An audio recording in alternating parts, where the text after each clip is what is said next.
On the morning of June 22nd, 1897, a frail woman of 78 sat in an open carriage as it rolled through the streets of London. She was small, barely 5 feet tall, dressed entirely in black, her face half hidden beneath a bonnet trimmed with white lace. She had not stood unaided in years. Her eyesight was failing. Her joints ached with the dull, grinding persistence of age. And yet on this particular morning, as the carriage turned onto the broad avenue leading toward St. Paul's Cathedral, something extraordinary happened. The noise began. It started as a low murmur, a vibration more felt than heard, rising from the packed crowds lining every inch of the route. Then it grew. It swelled into a roar, a wall of human sound that rolled down the street like a wave breaking against stone. 11 million people had crowded into London that day, more than the city had ever held before or would hold again for a century. They hung from lampposts. They pressed against iron railings until the railings bent. They leaned from every window on every floor of every building along the 6-mile processional route, waving handkerchiefs, waving flags, weeping openly in the summer heat. And when the small woman in black raised one gloved hand in acknowledgement, the roar became something almost physical, something you could feel in the bones of your chest. Queen Victoria was celebrating 60 years on the throne, her Diamond Jubilee. But what the crowds were really celebrating, and what drew colonial premiers and African chiefs and Indian maharajas and Australian cattlemen and Canadian lumberjacks to march in that procession alongside 50,000 British troops, was not merely a monarch. It was the thing she had come to embody, an empire that stretched across every continent and every ocean on earth, an empire so vast that at any given moment somewhere within its borders the sun was shining on British soil. The numbers alone were staggering.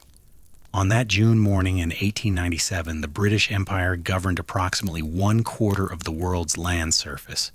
Nearly 400 million human beings lived under its authority, more than any political entity in history had ever claimed. The Royal Navy, the instrument that held this extraordinary thing together, was larger than the next 2 navies in the world combined. British merchant ships carried more than half of all the goods moving across the world's oceans. British capital financed railways in Argentina, telegraph cables across the Pacific, rubber plantations in Malaya, gold mines in South Africa. The currency of global commerce was the pound sterling, and the language of global diplomacy was increasingly irrevocably English. And yet, in the crowd that day watching that frail woman pass were also men and women from lands where British rule had meant something very different from celebration. Indian subjects whose textile industries had been systematically dismantled to feed Lancashire cotton mills. West Indian descendants of enslaved Africans whose unpaid labor had built the very wealth that funded this spectacle. Irish families who remembered famine while grain ships sailed from Dublin to feed English cities. Aboriginal Australians dispossessed of lands their ancestors had walked for 60,000 years. The empire contained both the triumph and the wound, the builder and the thing that was broken. To tell one story without the other is to understand neither. This is the story of how a small, rain-soaked island off the northwest coast of Europe built the largest empire the world has ever known, governed it for centuries, and then watched it dissolve within a single human lifetime. It is a story of astonishing ambition and extraordinary cruelty, of administrative genius and breathtaking arrogance, of wealth so vast it reshaped the global economy and suffering so deep it still marks the lives of billions. It is, in short, the story of the modern world, because the world we live in today, its borders, its languages, its inequalities, its institutions, was in large part made by the British Empire and by the long, painful process of its unmaking. The sources for a story this vast are themselves an empire of paper. We draw from the state papers of the Tudor monarchs, preserved in the National Archives at Kew. From the logbooks of East India Company ships, their pages still carrying the faint salt smell of 400-year-old voyages. From the parliamentary debates recorded in Hansard, where men argued over the fate of millions they would never meet, from the letters and journals of colonial administrators, missionaries, soldiers, merchants, and the people they governed, suppressed, exploited, and occasionally liberated. Historians from every tradition and every continent have spent lifetimes interpreting this record, and they disagree profoundly about what it means. What follows does not pretend to resolve those disagreements.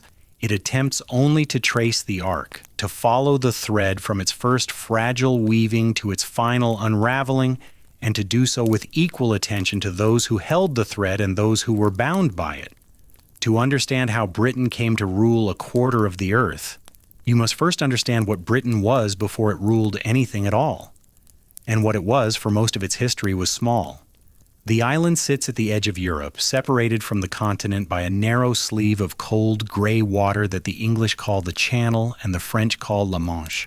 On a clear day, you can see the white cliffs of Dover from the beaches of Calais, a distance of barely 21 miles. That thin strip of water is the single most important geographical fact in British history. It is the moat that kept out invasion after invasion, the barrier that allowed a distinct political culture to develop in relative isolation, and the highway that eventually carried English ships to every corner of the globe. Everything that the British Empire became, it became because of the sea. In the late 15th century, England was a second-rate European power, and it knew it. The Wars of the Roses had only recently ended, leaving the country exhausted and depopulated. Its population of perhaps 2.5 million was dwarfed by France's 15 million. Its economy was based almost entirely on wool.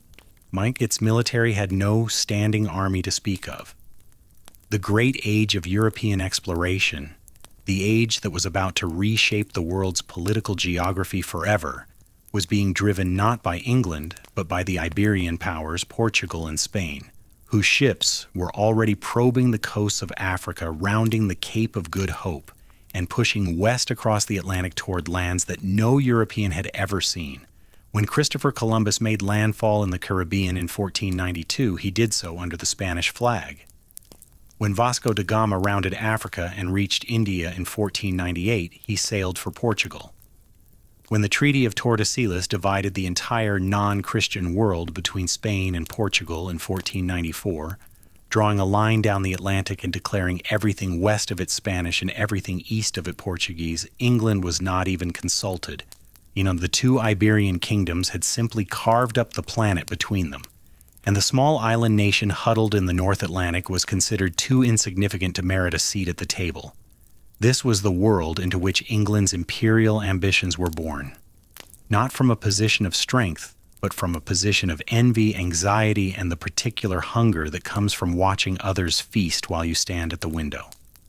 The first tentative English reach across the Atlantic came in 1497, just 5 years after Columbus. Henry VII, the first Tudor king, a man whose instinct for profit was as sharp as any merchant's, granted a royal patent to a Genoese sailor living in Bristol named Giovanni Caboto. The English called him John Cabot. His commission was simple and breathtaking in its presumption. He was authorized to sail west and claim for England any lands not already possessed by a Christian prince. The distinction between discovery and theft was not one that 15th century European monarchs troubled themselves over. Cabot sailed from Bristol in May of 1497 aboard a single small ship called the Matthew with a crew of 18 men. What he found, after weeks of open Atlantic sailing, was a coastline, cold, forested, vast, almost certainly the shores of what is now Newfoundland or possibly Nova Scotia. He planted a flag, claimed the land for Henry VII, and sailed home. The king, pleased but characteristically careful with money, rewarded Cabot with the sum of £10. It was not an auspicious beginning. Cabot sailed again the following year with 5 ships and 200 men. He was never seen again. His ships vanished somewhere in the North Atlantic, swallowed by the cold gray waters that would claim so many after him. For decades afterward, England's interest in the New World remained sporadic and tentative, the half-hearted gestures of a nation that could not yet afford to compete with the Iberian giants and knew it. But something was changing. something was changing in the English character, in the national imagination, and in the material conditions that would eventually make empire possible. Three forces were converging, slowly, unevenly, but with gathering momentum, and together they would transform a minor island kingdom into the seed of something unprecedented. The first was maritime culture. England had always been a seafaring nation, but in the 16th century, its relationship with the sea deepened into something approaching a national identity. The fishing fleets of the West Country, sailing out of Bristol, Plymouth, and Dartmouth, had been working the cod-rich waters of the North Atlantic for generations. These were hard men from hard towns, accustomed to weeks of open ocean sailing in small vessels, capable of navigating by dead reckoning and surviving on salt pork and rainwater. They knew the sea not as an abstraction, but as a daily working reality, and the skills they carried in their hands and their instincts would prove more valuable than any royal charter. From these fishing communities came the first generation of English sea captains who would challenge Iberian dominance. Men like John Hawkins from a Plymouth shipbuilding family who in the 1560s pioneered the English slave trade in transporting captured Africans to Spanish colonies in the Caribbean and selling them at enormous profit. The moral horror of this enterprise cannot be overstated, and we will return to it. But its immediate strategic significance was that it placed English ships in waters that Spain considered exclusively its own, and it proved that English seamen could operate at vast distances from home, in hostile waters, against hostile powers, and come back rich. Hawkins's kinsman Francis Drake went further. Between 1577 and 1580, Drake circumnavigated the globe, only the second expedition in history to do so. He sailed through the Strait of Magellan, raided Spanish ports along the Pacific coast of South America, crossed the Pacific, rounded the Cape of Good Hope, and returned to Plymouth with his ship's hold stuffed with Spanish gold and silver. Queen Elizabeth I, who had secretly invested in the voyage, received a return on her investment of approximately 4,700%. She knighted Drake on the deck of his ship, the Golden Hind, and the message to Spain was unmistakable. The oceans were no longer yours alone. The second force was Protestantism. When Henry VIII broke with the Catholic Church in the 1530s, he did so for reasons that were personal and dynastic rather than theological. But the consequences were world historical. England became a Protestant nation, and its identity became bound up with opposition to Catholic Spain, the most powerful state in Europe. By the time Elizabeth I took the throne in 1558, the rivalry between England and Spain had acquired the character of a holy war on both sides. Philip II of Spain saw himself as the champion of Catholicism and the suppression of heresy. Elizabeth's England defined itself as the defender of Protestant freedom against papal tyranny. Neither characterization was entirely honest, but both were deeply felt, and they gave England's maritime expansion a moral energy, a sense of providential mission that mere profit-seeking could never have supplied. When Philip launched his Great Armada against England in 1588, 130 ships carrying 30,000 men, the intention was nothing less than the invasion and re-Catholicization of the island. The defeat of that armada, by a combination of English seamanship, revolutionary naval tactics, and a fortuitous storm that the English promptly attributed to God, became the founding myth of English naval supremacy. It was not, in truth, as decisive a victory as English patriotic memory would later claim. Spain remained a formidable power for decades afterward, but the psychological effect was transformative. England had faced the greatest military force in the Western world and survived. The sea, the narrow channel, and the broader ocean beyond it had been its shield and its weapon. The lesson was not lost. The third force was commerce, and it was commerce, more than theology or military ambition, that would ultimately build the British Empire. The genius, if one can use that word for something so morally fraught, of English imperial expansion was that it was driven not primarily by the state, but by private enterprise operating under state license. The crown did not build the empire. merchants did, adventurers did, joint stock companies. Selling shares to investors and distributing profits to shareholders did. The state provided the legal framework, the naval protection, and the flag. Private capital provided everything else. The most significant of these commercial enterprises, the one whose history would become inextricable from the history of empire itself, was founded on the last day of the year 1600. A group of London merchants, having petitioned Queen Elizabeth for a royal charter, were granted exclusive English trading rights to all lands east of the Cape of Good Hope and west of the Strait of Magellan. The name of the company was dense and bureaucratic, as English legal names tended to be. The Governor and Company of Merchants of London trading into the East Indies. History would simplify it. The East India Company. The company's original purpose was trade, even specifically the spice trade: pepper, cloves, nutmeg, mace, cinnamon. These were commodities of extraordinary value in early modern Europe, worth more by weight than gold, and their sources lay in the distant islands of Southeast Asia.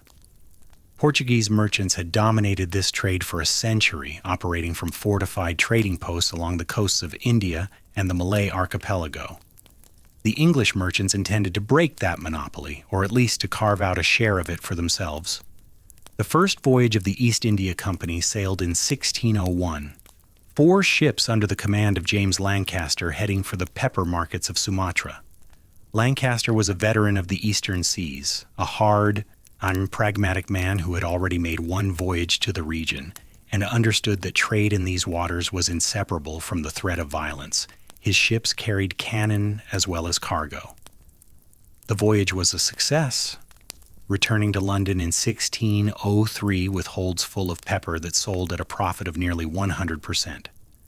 But it is important to pause here and understand what the East India Company was, because misunderstanding its nature leads to misunderstanding the nature of the empire it helped create. The company was not an arm of the British government. It was a private corporation, owned by its shareholders, governed by a board of directors, and driven by the single imperative of generating returns on investment. It had the legal authority to maintain armed forces, to negotiate treaties with foreign powers, even to administer justice within its territories, and eventually to govern millions of people. It was, in effect, a state within a state, a private entity wielding public power, and the confusion between commercial interest and national interest that it embodied would define British imperialism for the next 3 centuries. The company's early decades were spent establishing a network of trading posts called factories along the coasts of India and Southeast Asia. These were modest affairs at first: a warehouse, a residence for the company's factors or agents, a small garrison for protection. The company sought trade, not territory. It wanted access to markets, not dominion over peoples. The distinction would not survive contact with reality. India in the early 17th century was governed by the Mughal Empire, one of the most powerful and sophisticated states on earth.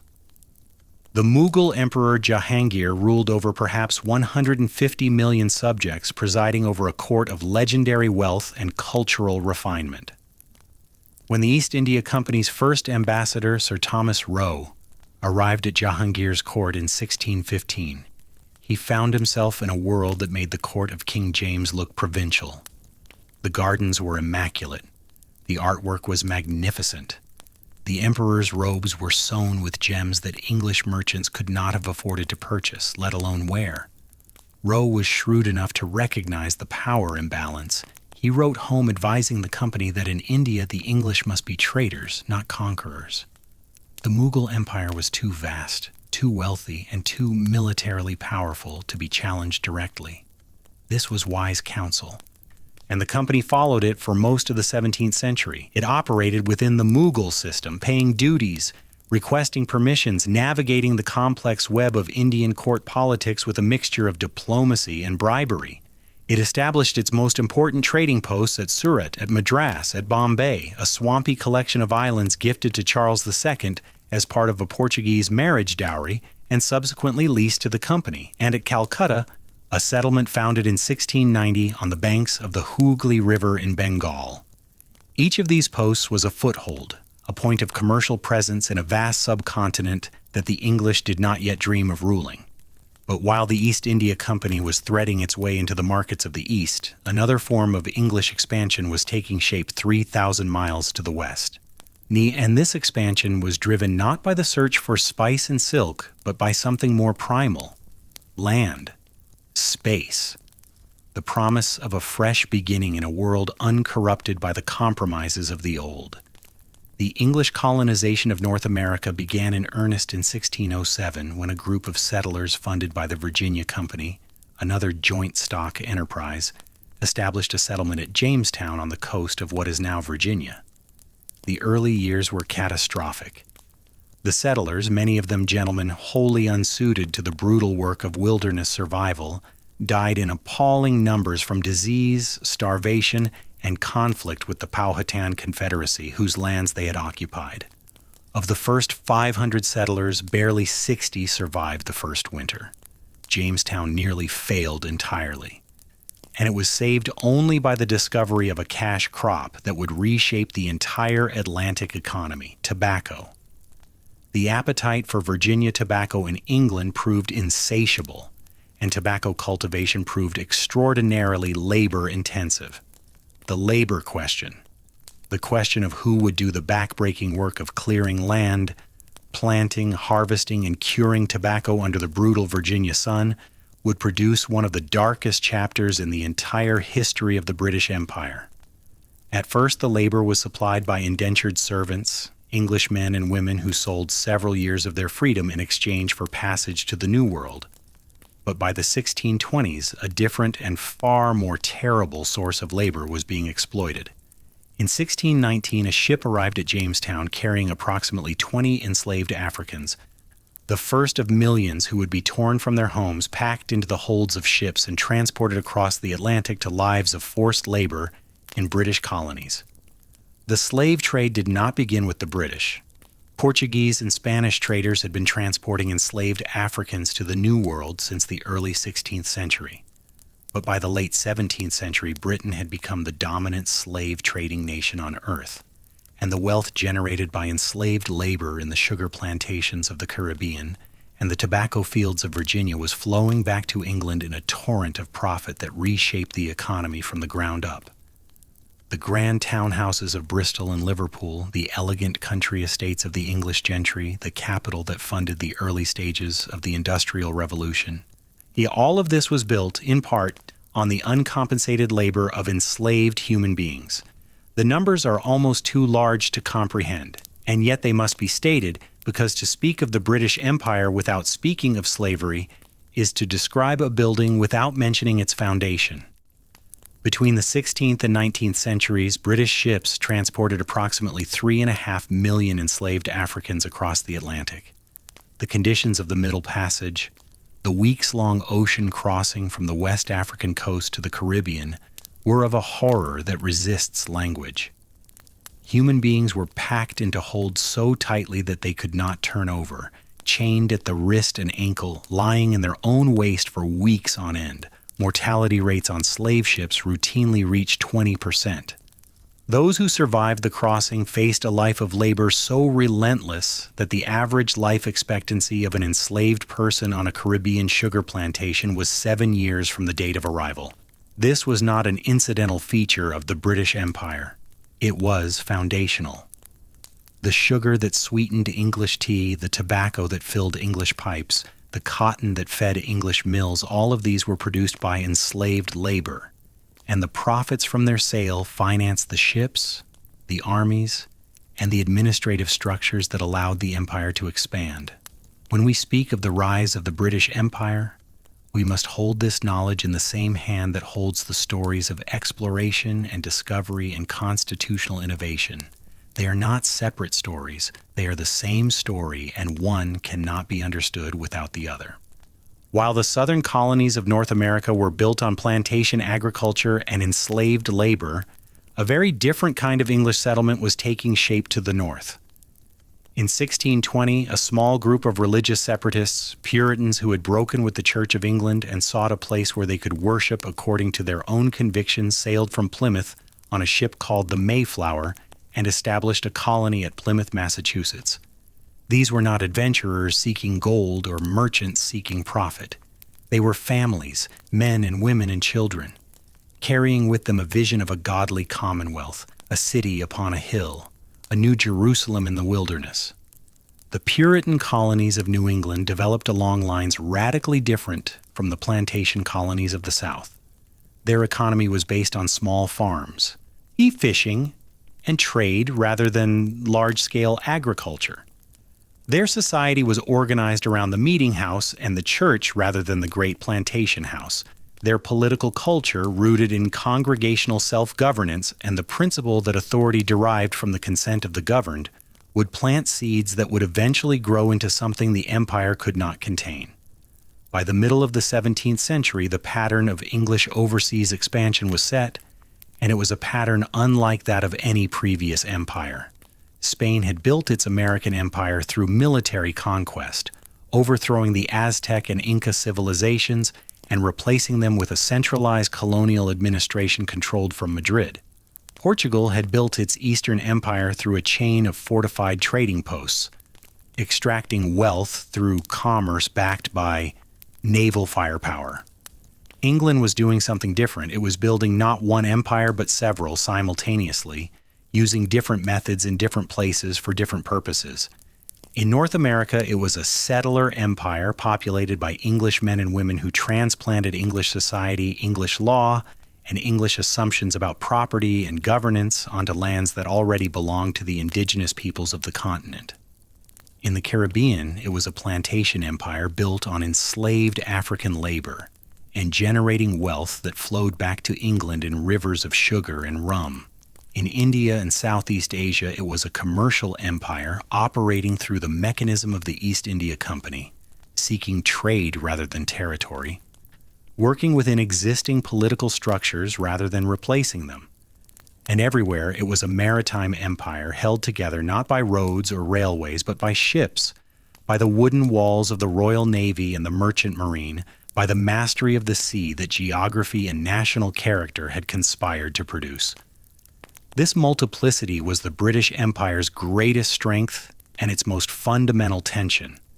These were not parts of a coherent plan. No monarch, no minister, no committee ever sat down and designed a world-spanning empire. It grew organically, haphazardly, driven by 1,000 individual decisions made by merchants, settlers, soldiers, and administrators pursuing their own interests under the broad umbrella of royal authority. The empire was not built. It accumulated.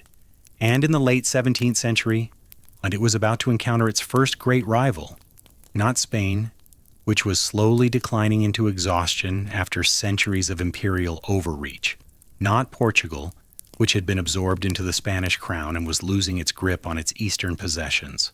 The rival was France. And the struggle between Britain and France for global supremacy would consume the next century and a half, reshape the map of the world, and produce the conditions under which the British Empire would reach its extraordinary zenith. But that struggle lay ahead. In the closing years of the 17th century, the pieces were merely being assembled on the board. The East India Company was strengthening its position on the coasts of India, building the fortified trading posts that would one day become the foundations of colonial cities. The North American colonies were growing in population and confidence, developing local institutions and local identities even as they maintained their formal allegiance to the English crown. The sugar islands of the Caribbean were generating wealth that seemed almost limitless, purchased at a human cost that was equally so. And in London, the financial and administrative infrastructure of empire was taking shape. The Bank of England, founded in 1694, provided the credit mechanisms that allowed the state to finance naval warfare on an unprecedented scale. The Board of Trade and Plantations attempted with mixed success to coordinate colonial policy across 3 continents. A small island was reaching out across the oceans, extending tendrils of commerce, settlement, and power into every accessible corner of the globe. The reach was still fragile, still contested, still dependent on the tolerance or weakness of stronger powers, but the pattern was set, the appetite was whetted, and the forces that would transform this tentative reaching into something vast and terrible and world-altering were already gathering strength. Across the Channel, France was watching. And France had plans of its own. France in the early 18th century was everything England was not. It was the most populous nation in Western Europe, with perhaps 20 million subjects to England's 5.5 million.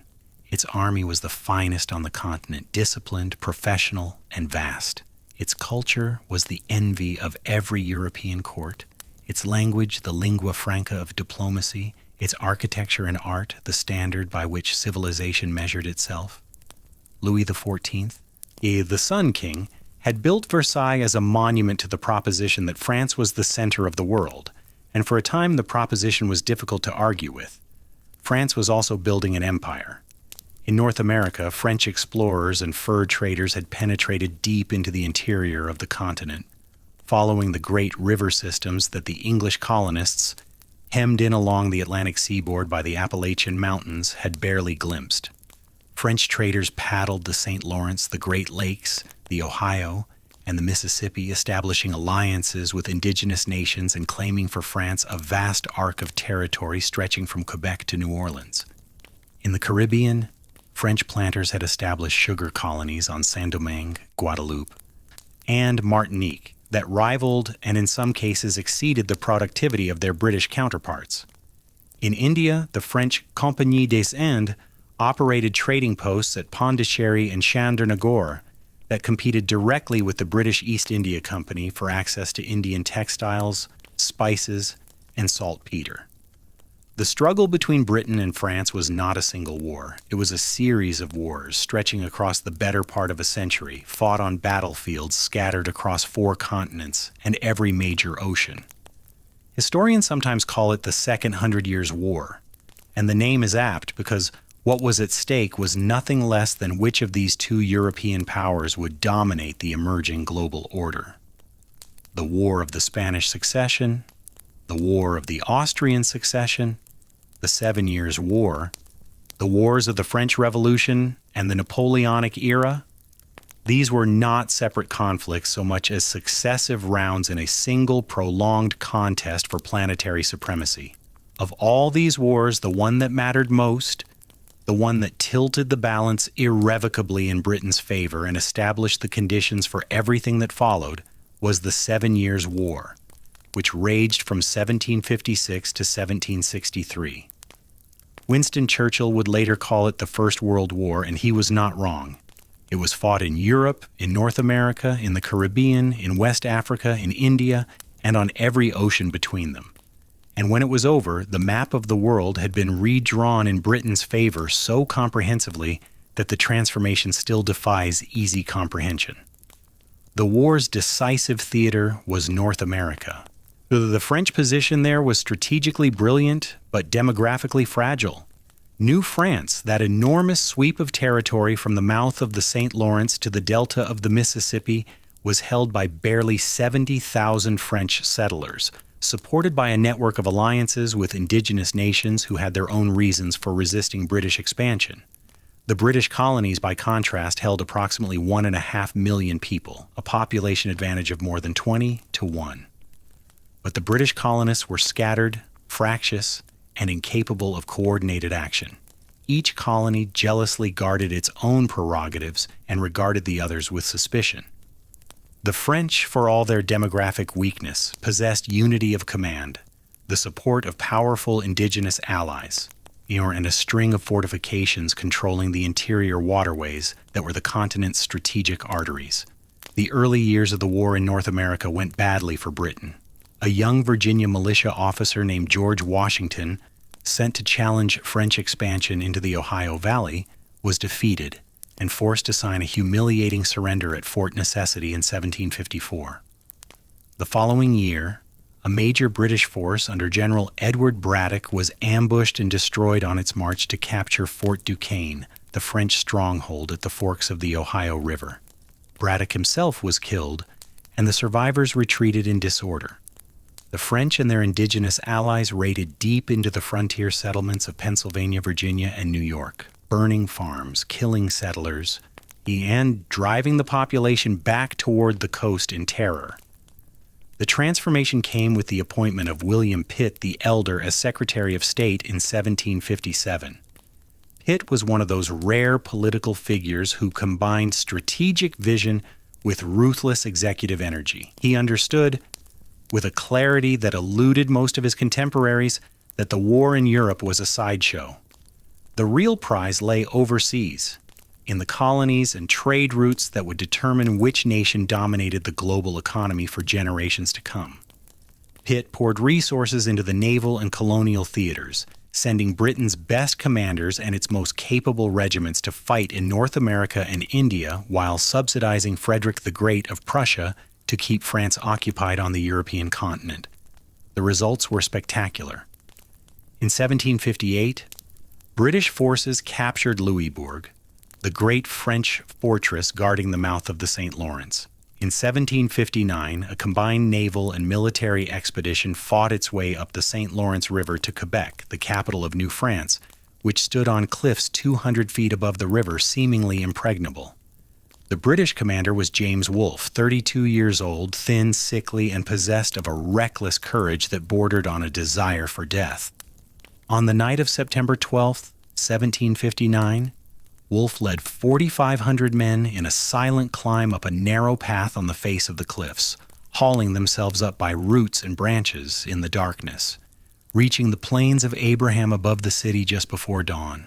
The French commander, the Marquis de Montcalm, rushed his forces out to meet them, and in a battle that lasted barely 15 minutes, both commanders were mortally wounded and the fate of a continent was decided. Quebec fell. Montreal followed the next year. New France ceased to exist.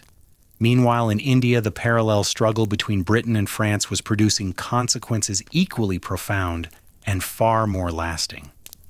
The Mughal Empire, that vast and magnificent edifice that had awed Sir Thomas Roe a century and a half earlier, was crumbling. The death of the Emperor Aurangzeb in 1707 had unleashed centrifugal forces that no successor could contain.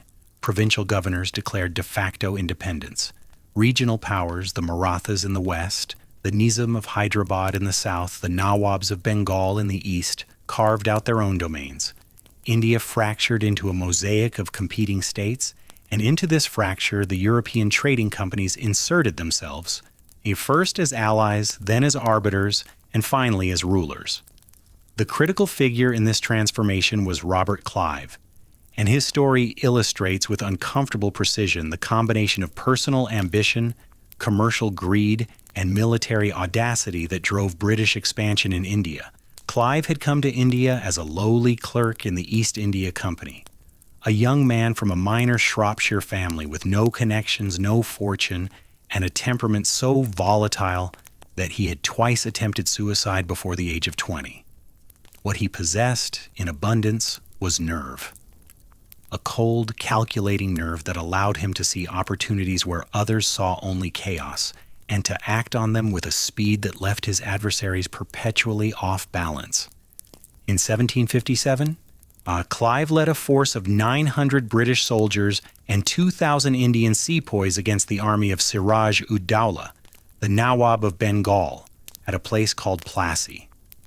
The Nawab commanded a force of 50,000 men, supported by French artillery. By every conventional military calculation, Clive's force should have been annihilated, but Clive had done something that would become a defining tactic of British imperial expansion in India. He had bought the loyalty of the Nawab's chief general, Mir Jafar, who had agreed, in exchange for being installed as the new Nawab, to withdraw his forces from the battle at the decisive moment. The Battle of Plassey, fought on June 23, 1757, was less a battle than a prearranged betrayal. When Mir Jafar's forces stood aside, the Nawab's remaining troops, confused and leaderless, collapsed. British casualties were 22 dead and 50 wounded. The Nawab's forces lost roughly 500 men. Siraj-ud-Dowlah fled and was murdered shortly afterward by Mir Jafar's men.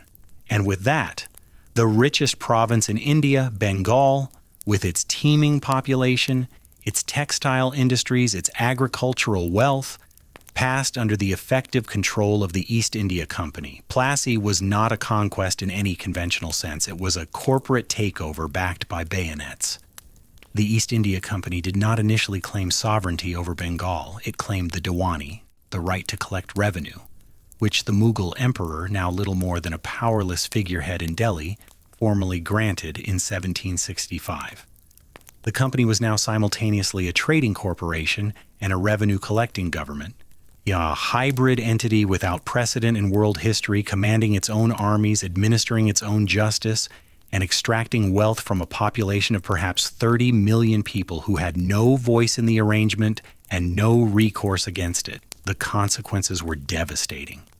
The company's revenue demands were relentless, and they fell hardest on the Bengali peasantry, who were squeezed for taxes with a ruthlessness that the Mughal administration, for all its faults, had rarely matched.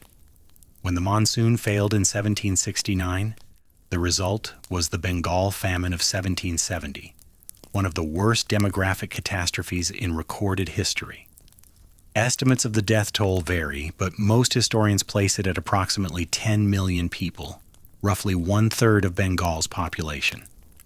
They died of starvation and the diseases that accompany it, their bodies piling up in the streets of towns and along the roads of the countryside, while the company continued to collect its revenues and its servants continued to amass personal fortunes of staggering size. Clive himself returned to England with a personal fortune equivalent to perhaps 50 million pounds in modern currency, extracted from a province where millions were dying of hunger.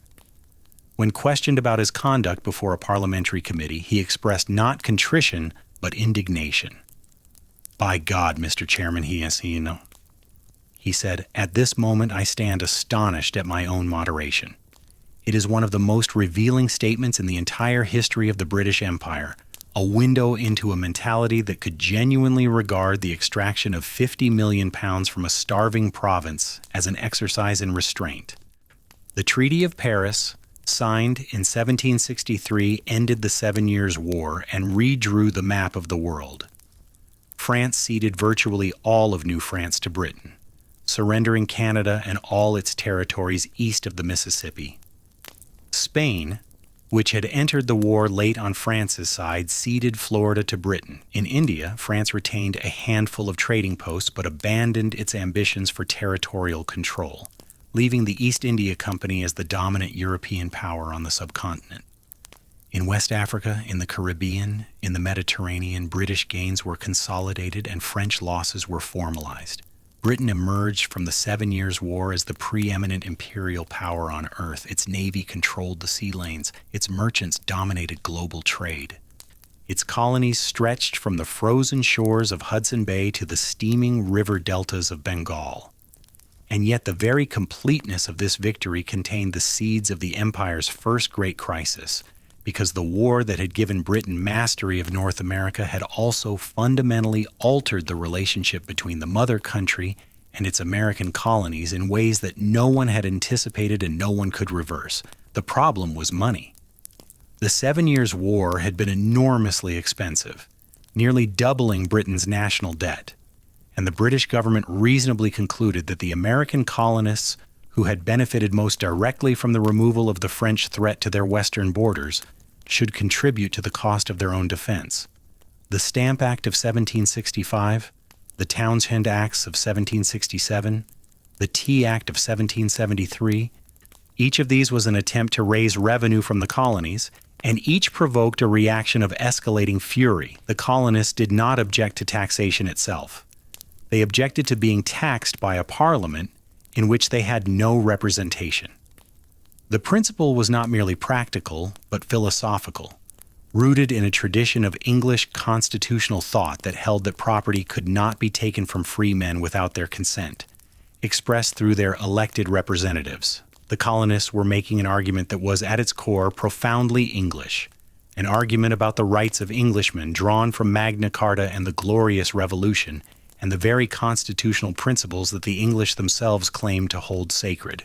The irony was bitter, and it was lost on no one, except perhaps the ministers who governed from Westminster. The empire had produced, in its North American colonies, a population that had absorbed English ideas about liberty, self-governance, and the limits of arbitrary power so thoroughly that they were now prepared to rebel rather than submit to what they perceived as tyranny.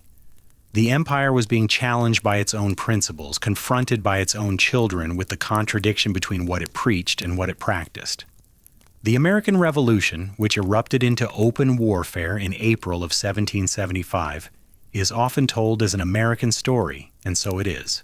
But it is equally a British imperial story, the story of the first great rupture in the structure of the empire, and a warning of the forces that would eventually bring the whole edifice down. What happened in America between 1775 and 1783 was not merely a colonial rebellion. It was a demonstration that settler colonies, once they reached a certain level of population, wealth, and political maturity, would inevitably chafe against metropolitan control and demand the right to govern themselves. Britain fought the war badly. Its commanders were competent but uninspired. Its supply lines stretched across 3,000 miles of ocean, and its political leadership was divided between those who wanted to crush the rebellion by force and those who sympathized with the colonists' grievances. When France entered the war on the American side in 1778, followed by Spain and the Netherlands, what had begun as a colonial police action became a global conflict that Britain could not win. The surrender of Lord Cornwallis at Yorktown in October 1781 to a combined American and French force effectively ended the war. The Treaty of Paris of 1783, the second treaty of that name in 20 years, recognized the independence of the United States of America. The loss of the American colonies was a profound shock to British self-conception. 13 colonies, 2.5 million people, a landmass that stretched from the Atlantic to the Mississippi gone. The most populous, most prosperous, and most politically sophisticated portion of the empire had simply walked away. Political cartoons of the period depicted Britannia as a dismembered figure, her limbs scattered across the Atlantic. Some commentators predicted that the loss of America marked the beginning of the end. Britain's brief moment of global preeminence was over, that the empire would now contract and wither like those of Spain and Portugal before it. They were spectacularly wrong. The loss of America, far from destroying the British Empire, redirected it. The energy, the capital, and the administrative attention that had been focused on the Atlantic colonies now turned elsewhere, toward India, toward the Pacific, toward Africa, toward a second phase of imperial expansion that would ultimately dwarf everything that had come before. The first and most dramatic consequence was the colonization of Australia. On April 19, 1770, a lieutenant in the Royal Navy named James Cook, aboard a small converted coal ship called the Endeavour, sighted the eastern coast of a vast southern landmass that Europeans had only vaguely known to exist.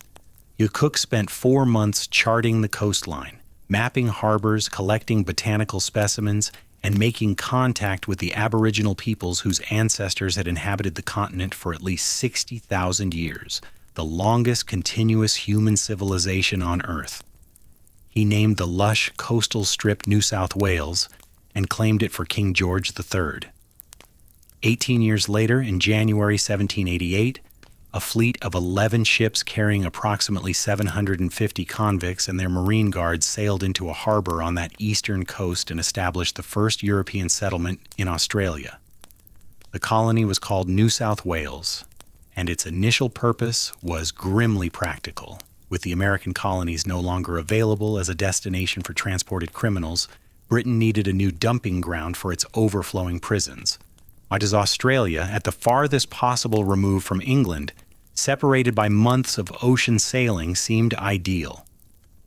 The convicts who built the first settlement at Sydney Cove were men and women whose crimes ranged from murder to the theft of a handkerchief. They labored under conditions of extraordinary hardship, clearing land, building shelters, and planting crops in soil and climate they did not understand, supervised by marine officers who regarded their charges with a mixture of contempt and indifference. Many died. Many more wished they had. The settlement teetered on the edge of starvation for its first years, saved only by the arrival of supply ships from England and by the gradual, painful acquisition of knowledge about how to farm in this alien landscape. But the catastrophe was not theirs alone, and it was not the worst. For the Aboriginal peoples of Australia, the arrival of the British was the beginning of a destruction so comprehensive that its full scope is still being measured and mourned. European diseases, smallpox above all, swept through populations that had no immunity, killing with an efficiency that no army could match. Within a few years of European settlement, Aboriginal communities near Sydney had been reduced by half or more. As the colony expanded, settlers seized land that Aboriginal peoples had managed and inhabited according to their own systems for millennia. Systems of land use so subtle and so different from European agriculture that the colonists literally could not see them. The British legal fiction of terra nullius, the doctrine that Australia had been empty land belonging to no one, was applied to a continent that was home to perhaps 750,000 people speaking over 250 distinct languages. It was a lie of breathtaking scale, and it would remain the legal basis of Australian land rights until 1992. While the penal colony at Sydney was struggling to survive, events in India were accelerating toward a transformation that would make the subcontinent the centerpiece of the British Empire for the next century and a half. The East India Company, its appetite for territory sharpened by the wealth of Bengal, was expanding its control across India through a combination of military conquest, diplomatic manipulation, and the exploitation of divisions among Indian rulers. The pattern was consistent and effective. The company would ally with one Indian ruler against another, providing military support in exchange for commercial concessions and territorial grants. Once the Allied ruler had defeated his rival with the company's help, he would find himself dependent on the company's forces for his continued security, bound by treaties that gave the company control over his foreign policy and required him to pay for the maintenance of company troops stationed in his territory. If he objected to these arrangements, or if he defaulted on his payments, the company had grounds for intervention, and intervention invariably ended with the ruler deposed and his territory absorbed. The greatest of the company's Indian adversaries was Tipu Sultan, the ruler of Mysore, a kingdom in southern India. Tipu was a formidable military commander who had studied European warfare carefully and built an army that matched the company's forces in discipline and firepower.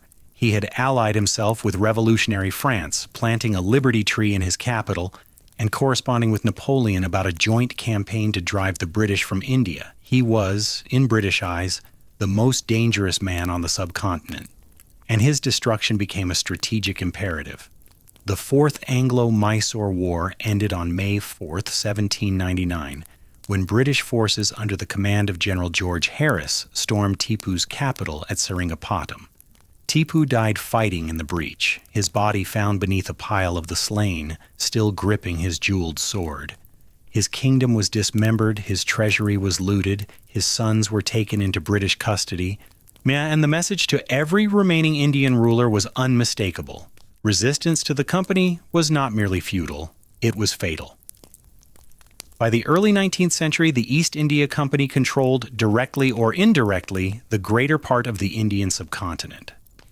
It governed through a system of bewildering complexity, with some territories administered directly by company officials, others ruled by Indian princes who were nominally independent but effectively subordinate, and the whole structure overseen by a governor-general in Calcutta who wielded more power than most European monarchs.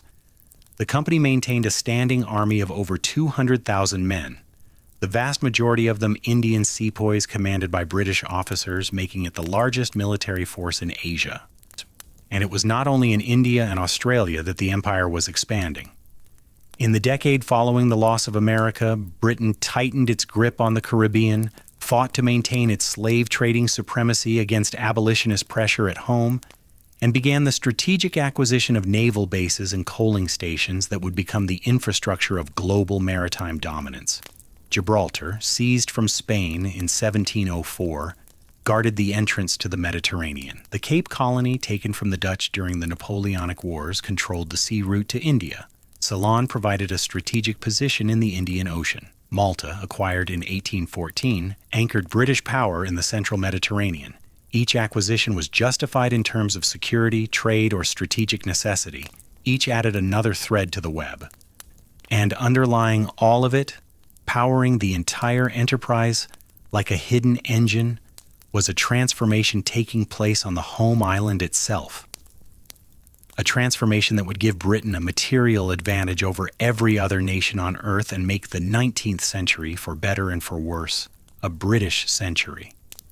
In the valleys of the English Midlands, along the rivers of Lancashire and Yorkshire, in the coalfields of South Wales and the iron foundries of the Black Country, something unprecedented was happening. Machines were replacing human hands. Steam was replacing muscle. Factories were replacing workshops. The Industrial Revolution, that vast and complex upheaval that would ultimately reshape every human society on the planet, was beginning. And it was beginning in Britain. The reasons it began there are, rather than in France or China or the Ottoman Empire, all of which possess the necessary preconditions of capital, knowledge, and market access, remain among the most debated questions in economic history. Some historians emphasize the availability of cheap coal and iron ore. Some point to the particular structure of the English patent system, which protected innovation and rewarded inventors. Some stress the role of imperial markets, which provided both raw materials and consumers for manufactured goods. Some argue that the profits of slavery and colonial extraction provided the accumulated capital without which industrialization could not have begun. Most likely, all of these factors mattered, interacting in ways too complex to reduce to a single cause. What is beyond dispute is the result. By the early 19th century, Britain was producing more manufactured goods than any other nation on earth. Its cotton mills, fed by raw cotton from the slave plantations of the American South, and later from India and Egypt, were producing textiles at a volume and a price that no traditional handloom weaver anywhere in the world could match. Its iron foundries were casting the rails and the engines and the bridges that were knitting the island together into the world's first industrial economy. Its coal mines were producing the fuel that powered the steam engines that drove the factories that produced the goods that were shipped across the oceans in ships that were themselves increasingly built of iron and powered by steam. The Industrial Revolution gave Britain the material basis for a new kind of imperial power. Earlier empires had been built on military conquest, on the extraction of precious metals, on the control of trade routes. The British Empire of the 19th century would be built on something more fundamental: the capacity to produce manufactured goods more cheaply and in greater quantity than anyone else on Earth, and the naval power to ensure that those goods could reach any market and that raw materials could flow back in return. It was a system of extraordinary efficiency and extraordinary violence. The cotton mills of Lancashire required raw cotton, and raw cotton required enslaved labor to produce. The Indian textile industry, which had for centuries produced the finest cloth in the world, was systematically undermined by tariffs that protected British manufactured goods while exposing Indian handloom weavers to the full force of machine-made competition. The Dhaka muslin weavers of Bengal, whose fabric had once been so fine that Europeans called it woven air, saw their livelihoods destroyed within a generation.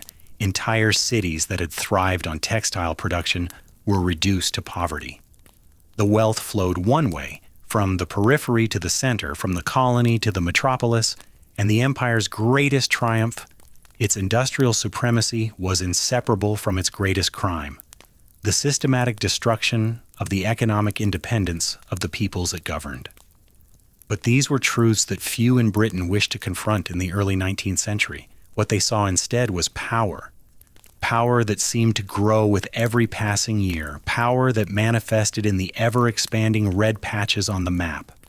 Power that confirmed a conviction, growing stronger with each decade, that Providence itself had chosen this particular island nation to lead the world towards civilization, commerce, and Christian faith. The century of unchallenged British supremacy was about to begin, and it would transform the world more thoroughly than any empire before or since. The year 1815 marks a dividing line in European history as sharp as a sword cut. On June 18th, on a rain-soaked field south of Brussels, the army of Napoleon Bonaparte was broken by a coalition force commanded by the Duke of Wellington, an Anglo-Irish aristocrat with a genius for defensive warfare and a temperament as cold and unyielding as the iron for which he was nicknamed. Waterloo ended 22 years of nearly continuous warfare between Britain and revolutionary and Napoleonic France, warfare that had consumed a generation of young men, bankrupted treasuries, redrawn borders across Europe, and shaken every throne on the continent. Britain emerged from the Napoleonic Wars in a position of global dominance that no nation had occupied since the height of the Roman Empire, and in certain respects exceeded even that. The Royal Navy, which had destroyed the combined fleets of France and Spain at Trafalgar in 1805 under the command of Horatio Nelson, was now without a serious rival on any ocean. Britain possessed more warships than all the other navies of the world combined. Its merchant marine was larger than that of any three nations put together. The sea lanes that connected Britain to its empire and its empire to the global economy were, for the first time in history, under the effective control of a single power. The century that followed Waterloo, the long Victorian century stretching roughly from 1815 to 1914, was the period in which the British Empire reached its fullest extent, its greatest power, and its most elaborate self-justification. It was also the period in which the contradictions embedded in the imperial project became most visible, most destructive, and most difficult to ignore. To understand this century is to understand the British Empire at the height of its confidence and at the root of its eventual dissolution, because the forces that would destroy the empire were generated by the empire itself, produced as inevitably as smoke is produced by fire. The first great moral reckoning of the 19th century empire was the abolition of the slave trade and, eventually, of slavery itself.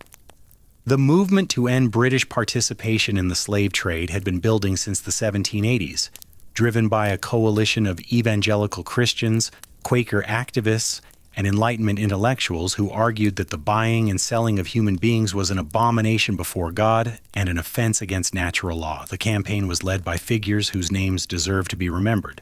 Thomas Clarkson, who spent years gathering evidence of conditions on slave ships, interviewing sailors in the dockyards of Bristol and Liverpool, and nearly dying of exhaustion in the process. Olaudah Equiano, a formerly enslaved man whose autobiography, published in 1789, gave British readers their first sustained account of the slave trade from the perspective of someone who had endured it. William Wilberforce, the Yorkshire Member of Parliament, who became the movement's parliamentary champion, introducing bill after bill in the House of Commons, suffering defeat after defeat, enduring the mockery of colleagues who considered him a sentimental fool, and persisting for 18 years until the Slave Trade Act was finally passed in 1807. The abolition of the slave trade did not end slavery itself. Enslaved people in British colonies continued to labor under the lash for another generation. It was not until 1833 that the Slavery Abolition Act was passed, formally freeing approximately 800,000 enslaved people across the British Empire. And even then, the terms of emancipation revealed the moral limits of British conscience. The formerly enslaved received nothing. No land, no compensation, no assistance in building new lives. The slaveholders, by contrast, received £20 million in compensation from the British government, a sum so vast that the loan raised to pay it was not fully repaid until 2015. The British taxpayer, in other words, was still paying off the debt incurred to compensate slaveholders 182 years after the last enslaved person was freed. Now, abolition was a genuine moral achievement, and it should be recognized as such. The men and women who fought for it displayed courage, persistence, and moral clarity of a high order. But the empire's relationship with abolition was more complicated than the heroic narrative suggests. Having abolished slavery within its own territories, Britain appointed itself the global enforcer of abolition, deploying the Royal Navy's West Africa Squadron to intercept slave ships of other nations and free their human cargo. This was a real and tangible good. rescuing an estimated 150,000 enslaved Africans from the Middle Passage, but it also provided a moral justification for the continued expansion of British power, particularly in Africa, where the suppression of the slave trade became one of the stated rationales for establishing British control over territories that happened to contain other resources of considerable value. The line between humanitarian intervention and imperial self-interest was never as clear as the empire's apologists wished to believe. The abolition of slavery coincided with, and was in some ways overshadowed by, the deepening of British control over India, which became during the 19th century the single most important component of the empire, the jewel in the crown, the possession without which the entire imperial structure would have been unrecognizable. The East India Company's transformation from trading corporation to governing power accelerated dramatically in the first half of the 19th century. Under a succession of aggressive governors-general, the company extended its authority across the subcontinent with a methodical relentlessness that left few independent Indian states standing. The Maratha Confederacy, the last Indian power capable of challenging British supremacy on the battlefield, was defeated in a series of wars ending in 1818. The Sikh Empire of the Punjab, a formidable military state built by the great Maharaja Ranjit Singh, fell after two brutal wars in 1846 and 1849. Kingdom after kingdom, principality after principality, was absorbed through conquest, annexation, or the application of the doctrine of lapse, a legal device that allowed the company to seize the territories of any Indian ruler who died without a natural-born heir, denying the long-established Indian practice of adoption. By the 1850s, the company ruled India in all but name. It administered justice according to its own codes. It collected taxes according to its own assessments. It maintained an army of 300,000 men, overwhelmingly Indian in composition, officered by the British. It built roads, railways, and telegraph lines, not primarily for the benefit of the Indian population, but for the efficient extraction of revenue and the rapid deployment of military force. It reformed Hindu social practices it found objectionable, banning sati, the practice of widow immolation, and suppressing thuggee, the ritual strangling of travelers. These reforms were driven by a genuine belief in their moral necessity, but they were implemented with a high-handed certainty that Indian society was inferior and required British guidance, and a certainty that left little room for Indian voices, Indian traditions, or Indian agency. The resentment this produced had been building for decades, accumulating in the minds of Indian soldiers, Indian landowners, Indian religious leaders, and the vast Indian peasantry who bore the heaviest burden of company rule. It was a resentment composed of many grievances: economic exploitation, cultural humiliation, the systematic exclusion of Indians from positions of authority within the government that ruled their own country, the aggressive intrusion of Christian missionaries who openly denigrated Hindu and Muslim beliefs, the fear, widespread among both Hindu and Muslim soldiers, that the company intended to forcibly convert India to Christianity. In May of 1857, this accumulation of resentment erupted into the most serious challenge the British had yet faced in India, and one of the bloodiest episodes in the entire history of the empire. The immediate trigger was a rumor that spread through the Indian regiments of the Bengal Army. New rifle cartridges, which had to be bitten open before loading, were said to be greased with a mixture of cow fat and pig fat, substances offensive to Hindu and Muslim religious practice respectively.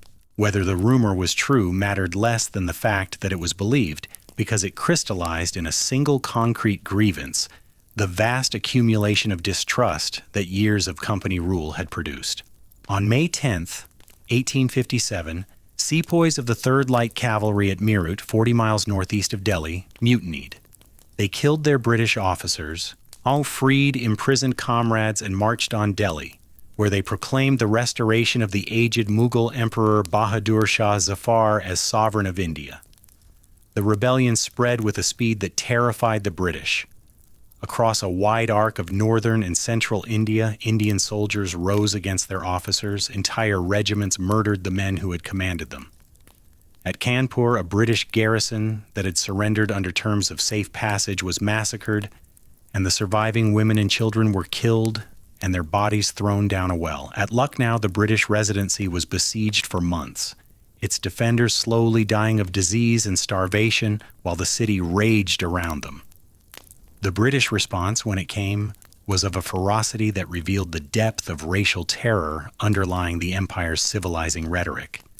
Captured rebels were strapped to the mouths of cannon and blown apart, their bodies scattered across parade grounds as a deliberate warning. Villages suspected of supporting the rebellion were burned to the ground, their inhabitants killed without distinction between combatants and civilians.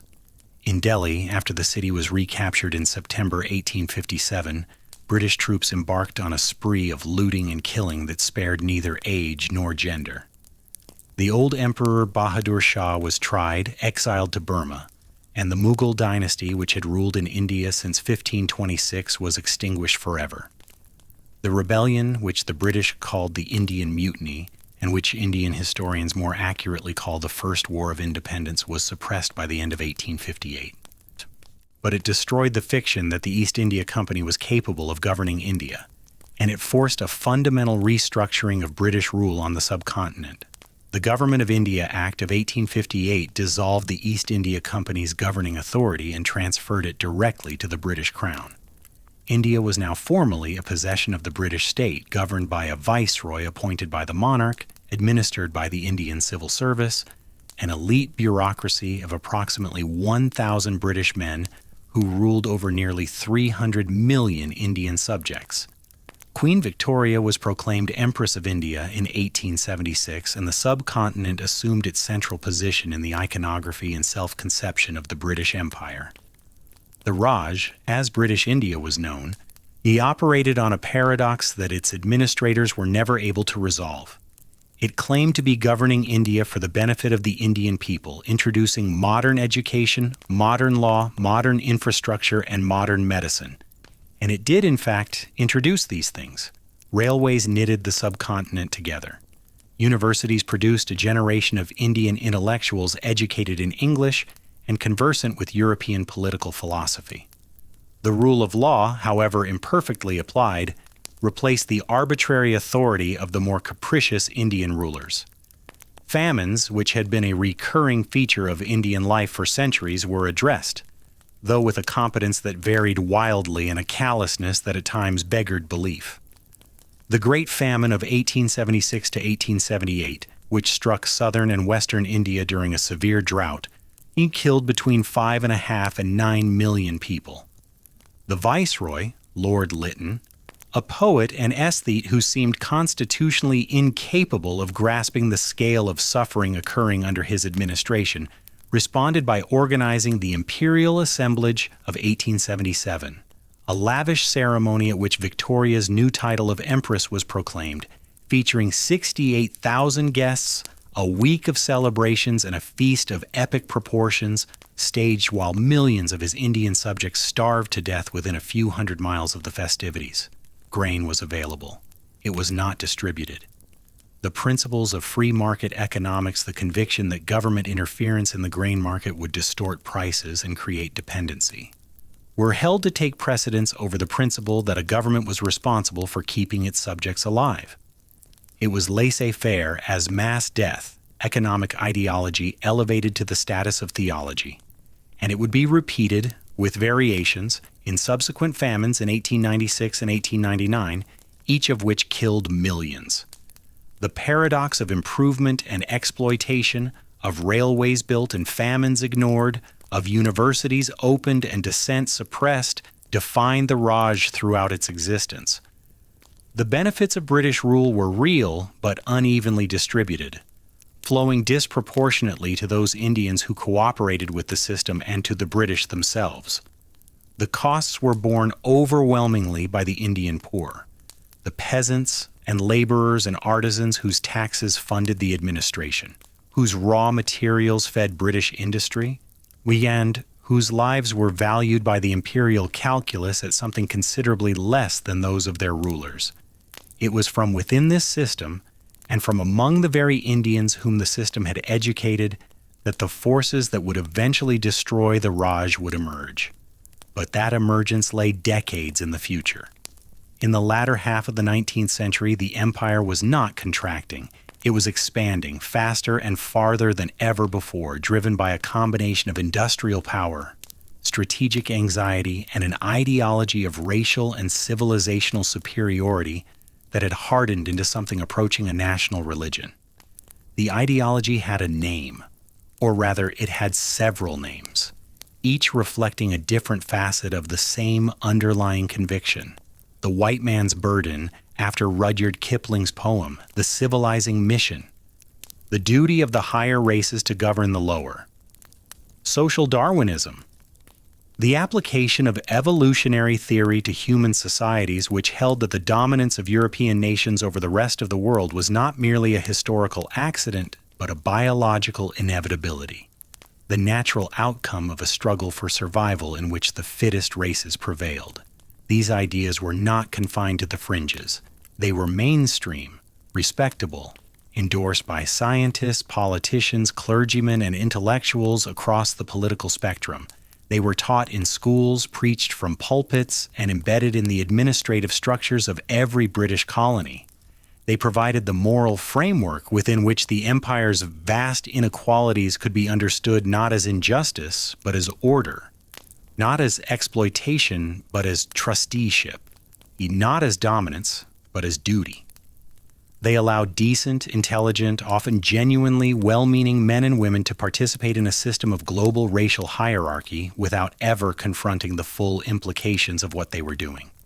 It was this ideology, combined with the material power of industrial capitalism and the strategic imperatives of great power competition, that drove the scramble for Africa, the most dramatic and in many ways the most destructive phase of European imperial expansion.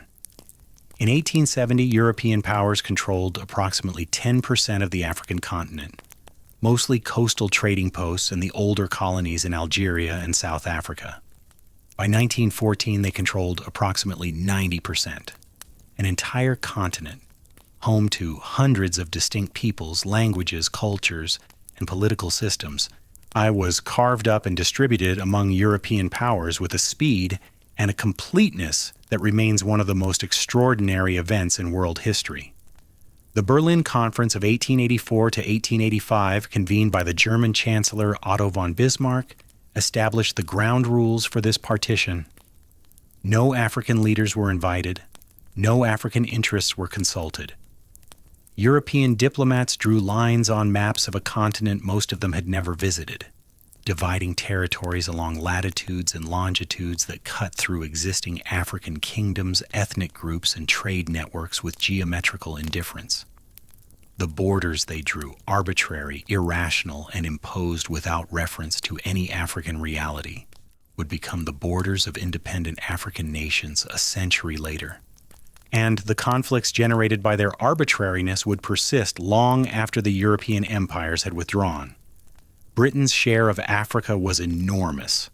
By the end of the century, British possessions stretched from Egypt in the north to the Cape Colony in the south, and the dream of an unbroken chain of British territory connecting Cairo to Cape Town, linked by a railway that would carry British commerce and British civilization the length of the continent, animated the imaginations of imperial enthusiasts throughout the 1890s. The dream was personified by Cecil Rhodes, the diamond magnate and Cape Colony politician whose ambitions were as vast as his racial prejudices. Rhodes had made his fortune in the diamond fields of Kimberley and the gold mines of the Witwatersrand, and he poured that fortune into the expansion of British territory northward into the lands he modestly named Rhodesia. He spoke openly of the superiority of the Anglo-Saxon race and its destiny to rule the world. He endowed scholarships at Oxford to produce a generation of leaders who would carry this vision forward. He was in many ways the apotheosis of the Victorian imperial spirit, brilliant, ruthless, visionary, and profoundly racist. The human cost of the scramble was immense and is still being calculated. In the Congo Free State, the personal possession of King Leopold II of Belgium rather than a British territory The forced extraction of rubber resulted in a death toll that some historians estimate at 10 million, a genocide by attrition accomplished through forced labor, mutilation, and murder. British Africa was not the Congo, but it was not benign. The conquest of what is now Nigeria involved military campaigns against the Sokoto Caliphate and the Kingdom of Benin that included punitive expeditions, the burning of villages, and the looting of cultural treasures. The colonization of Kenya displaced the Maasai and other pastoral peoples from their lands. The conquest of Sudan culminated in the Battle of Omdurman in 1898, where a British force equipped with Maxim guns killed approximately 10,000 Sudanese warriors in a few hours, while suffering fewer than 50 dead. A young cavalry officer named Winston Churchill, who participated in the battle, described it as the most signal triumph ever gained by the arms of science over barbarians. The language tells you everything about the mentality. And then there was South Africa. The conflict that erupted there at the close of the 19th century would prove to be a turning point, not in the empire's territorial expansion, which continued, but in its moral self-confidence, which never fully recovered. The Boer War of 1899 to 1902 was fought between Britain and the two Boer republics of the Transvaal and the Orange Free State, small nations founded by descendants of Dutch settlers who had migrated into the interior of South Africa to escape British authority. The discovery of the world's largest gold deposits on the Witwatersrand in 1886 had transformed the Transvaal from a pastoral backwater into a territory of immense strategic and economic value and British determination to bring it under imperial control. He dressed up in the language of protecting the rights of British settlers, but driven by the logic of gold and strategic dominance, led inexorably to war. The British expected a short, decisive campaign. What they got was something far more difficult and far more revealing. The Boers, superb marksmen fighting on their own terrain, inflicted a series of humiliating defeats on British forces in the war's opening months. The sieges of Ladysmith, Kimberley, and Mafeking became national dramas in Britain, followed obsessively in the daily press. When the sieges were relieved, the celebrations in London were so riotous that the English language acquired a new word from the Mafeking celebrations, Mafeking, meaning to celebrate with extravagant public rejoicing. But the conventional war was only the beginning. When the Boer field armies were defeated and their capitals occupied, the Boers shifted to guerrilla warfare, launching raids on British supply lines and vanishing into the vast South African landscape. The British response, commanded by Lord Kitchener, was systematic and brutal. Boer farms were burned to deny the guerrillas sustenance and shelter. Boer women and children, along with their African servants, were rounded up and placed in what were called concentration camps, a term that entered the English language during this war. Conditions in the camps were atrocious: overcrowding, inadequate food, contaminated water, and rampant disease produced death rates that shocked even hardened observers. Approximately 28,000 Boer civilians died in the camps, the majority of them children under the age of 16. At least 20,000 black Africans died in separate, even more neglected camps, a figure that is almost certainly an undercount. The camps provoked an outcry in Britain itself. Emily Hobhouse, a Cornish activist who visited the camps in 1901, published a report that described conditions in terms that the government found deeply embarrassing. She was denounced as a traitor and a hysteric by the War Minister, St. John Broderick, and barred from returning to South Africa. But her report and the parliamentary investigations that followed could not be suppressed. For the first time, a significant portion of the British public was confronted with evidence that the empire was capable of inflicting suffering not on distant peoples whose pain could be conveniently ignored, but on white women and children who looked like their own daughters and sisters. The Boer War was won. The Transvaal and the Orange Free State were absorbed into the British Empire, and in 1910 they were joined with the Cape Colony and Natal to form the Union of South Africa, a self-governing dominion within the empire.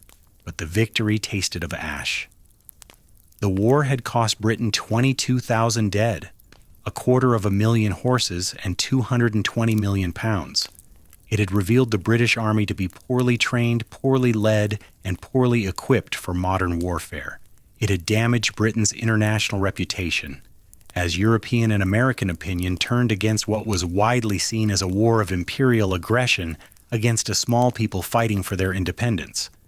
And it had introduced into the British consciousness a doubt, still faint, still easily suppressed, but present nonetheless, about the moral foundations of the entire imperial enterprise. That doubt existed alongside and in perpetual tension with the most elaborate celebration of imperial power the world had ever witnessed. The Diamond Jubilee of 1897, with which this story opened, was not an isolated event, but the culmination of decades of imperial pageantry, imperial literature, imperial education, and imperial self-congratulation that had woven the empire into the fabric of British national identity so thoroughly that to question the empire was to question Britain itself.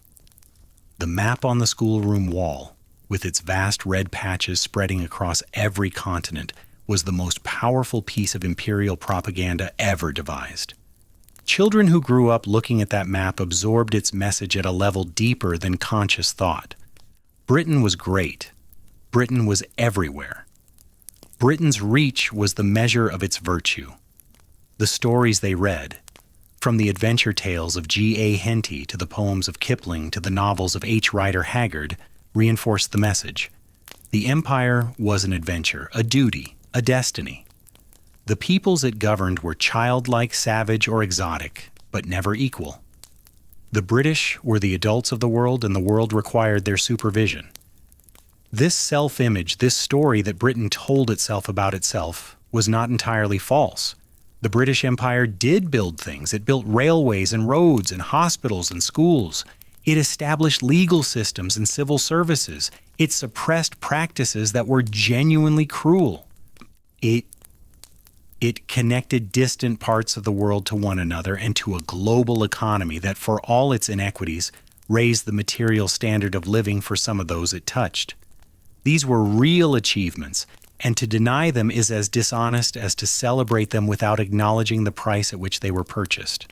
But the price was real, and it was paid by others.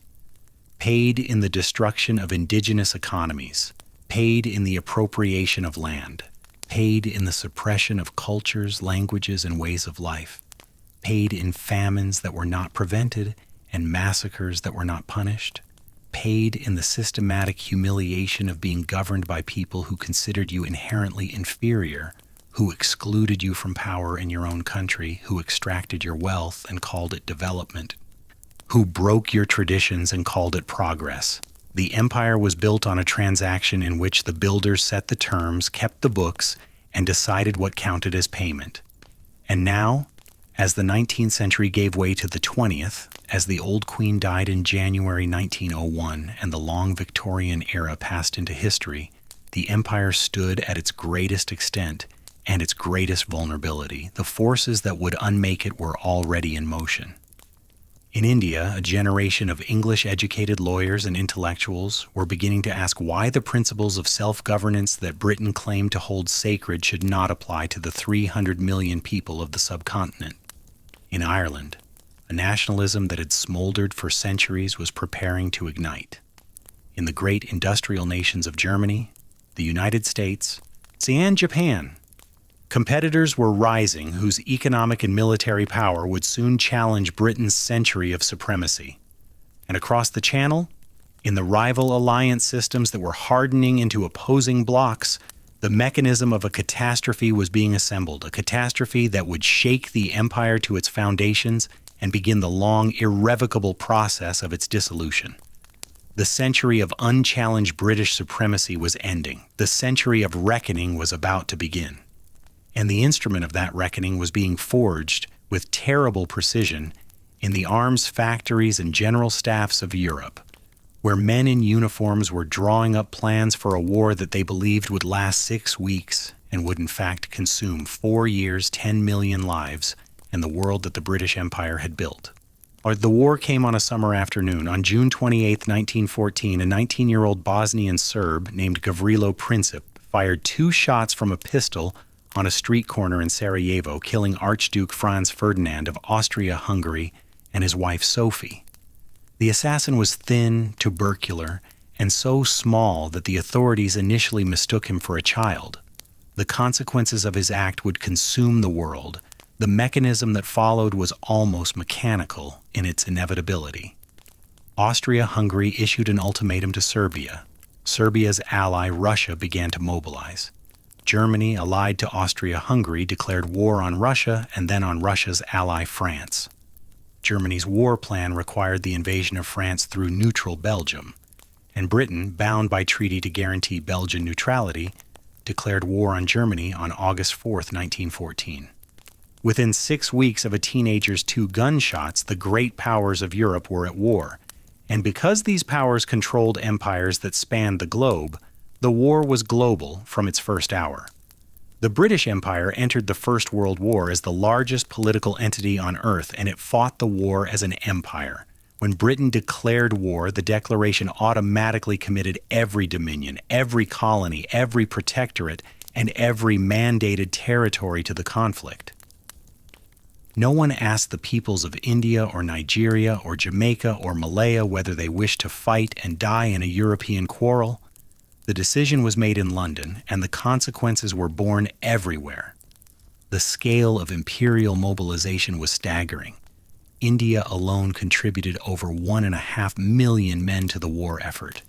Volunteers and recruits drawn from the Punjab, from Rajasthan, from the Himalayan foothills, from communities that had never heard of Sarajevo and had no stake in the balance of power between European alliance systems. Indian soldiers fought and died at Ypres, at Gallipoli, at Kut, in East Africa, in Palestine. They served as combatants, as laborers, as stretcher bearers, as drivers. They endured the same mud, the same gas, the same machine gun fire as their British counterparts, and they did so for a fraction of the pay, with virtually no prospect of promotion to officer rank, and with the knowledge that the country for which they were fighting did not consider them the equals of the men they fought beside. From the Dominions came the settler armies. Australians and New Zealanders formed the Australian and New Zealand Army Corps, whose acronym, ANZAC, would become a word of almost sacred significance in the national mythologies of both countries. Canadians fought at Vimy Ridge and Passchendaele. South Africans campaigned in East Africa and on the Western Front. These were men who had grown up 10,000 miles from Flanders, who had never seen snow until they reached the trenches, who spoke with accents that their British officers sometimes struggled to understand. They fought with extraordinary courage, and their sacrifice would fundamentally alter their relationship with the mother country. The Gallipoli Campaign of 1915, a disastrous attempt to force the Dardanelles and knock the Ottoman Empire out of the war, became the crucible in which Australian and New Zealand national identity was forged. The plan, championed by Winston Churchill as First Lord of the Admiralty, was strategically imaginative but tactically catastrophic. Allied forces, including large contingents of Australian, New Zealand, and Indian troops, were landed on the Gallipoli Peninsula and pinned down on narrow beaches beneath Turkish positions that commanded every approach. For 8 months, they clung to those beaches, advancing almost nowhere, dying in their thousands of bullet wounds, disease, and the sheer grinding attrition of trench warfare transported to a Mediterranean hillside.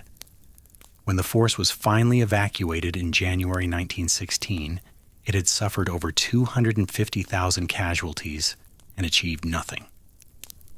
For Australia and New Zealand, Gallipoli became a founding myth, or the moment when colonial dependence began its transformation into national self-consciousness.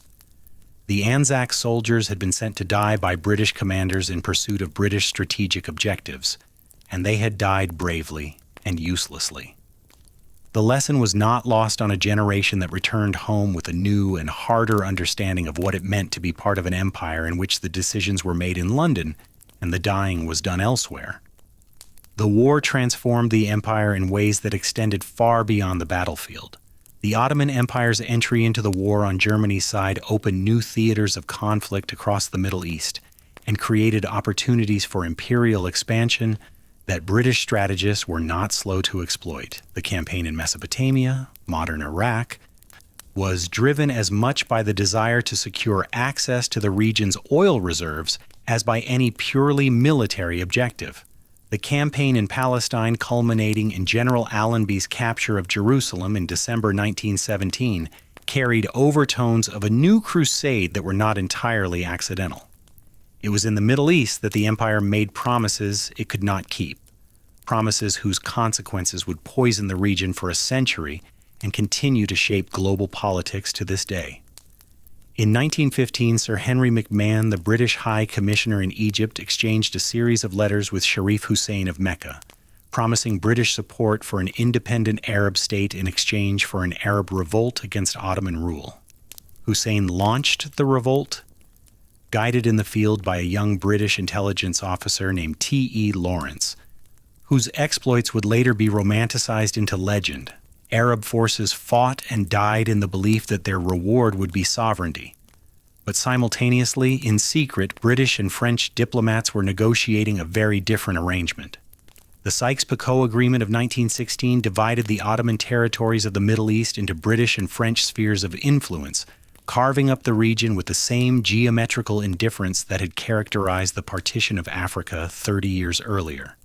And in November 1917, the British Foreign Secretary Arthur Balfour issued a declaration contained in a single brief letter to Lord Rothschild, stating that the British government viewed with favor the establishment in Palestine of a national home for the Jewish people, provided that nothing should be done to prejudice the civil and religious rights of existing non-Jewish communities in Palestine.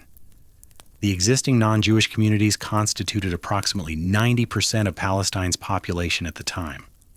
Their interests were addressed in a subordinate clause.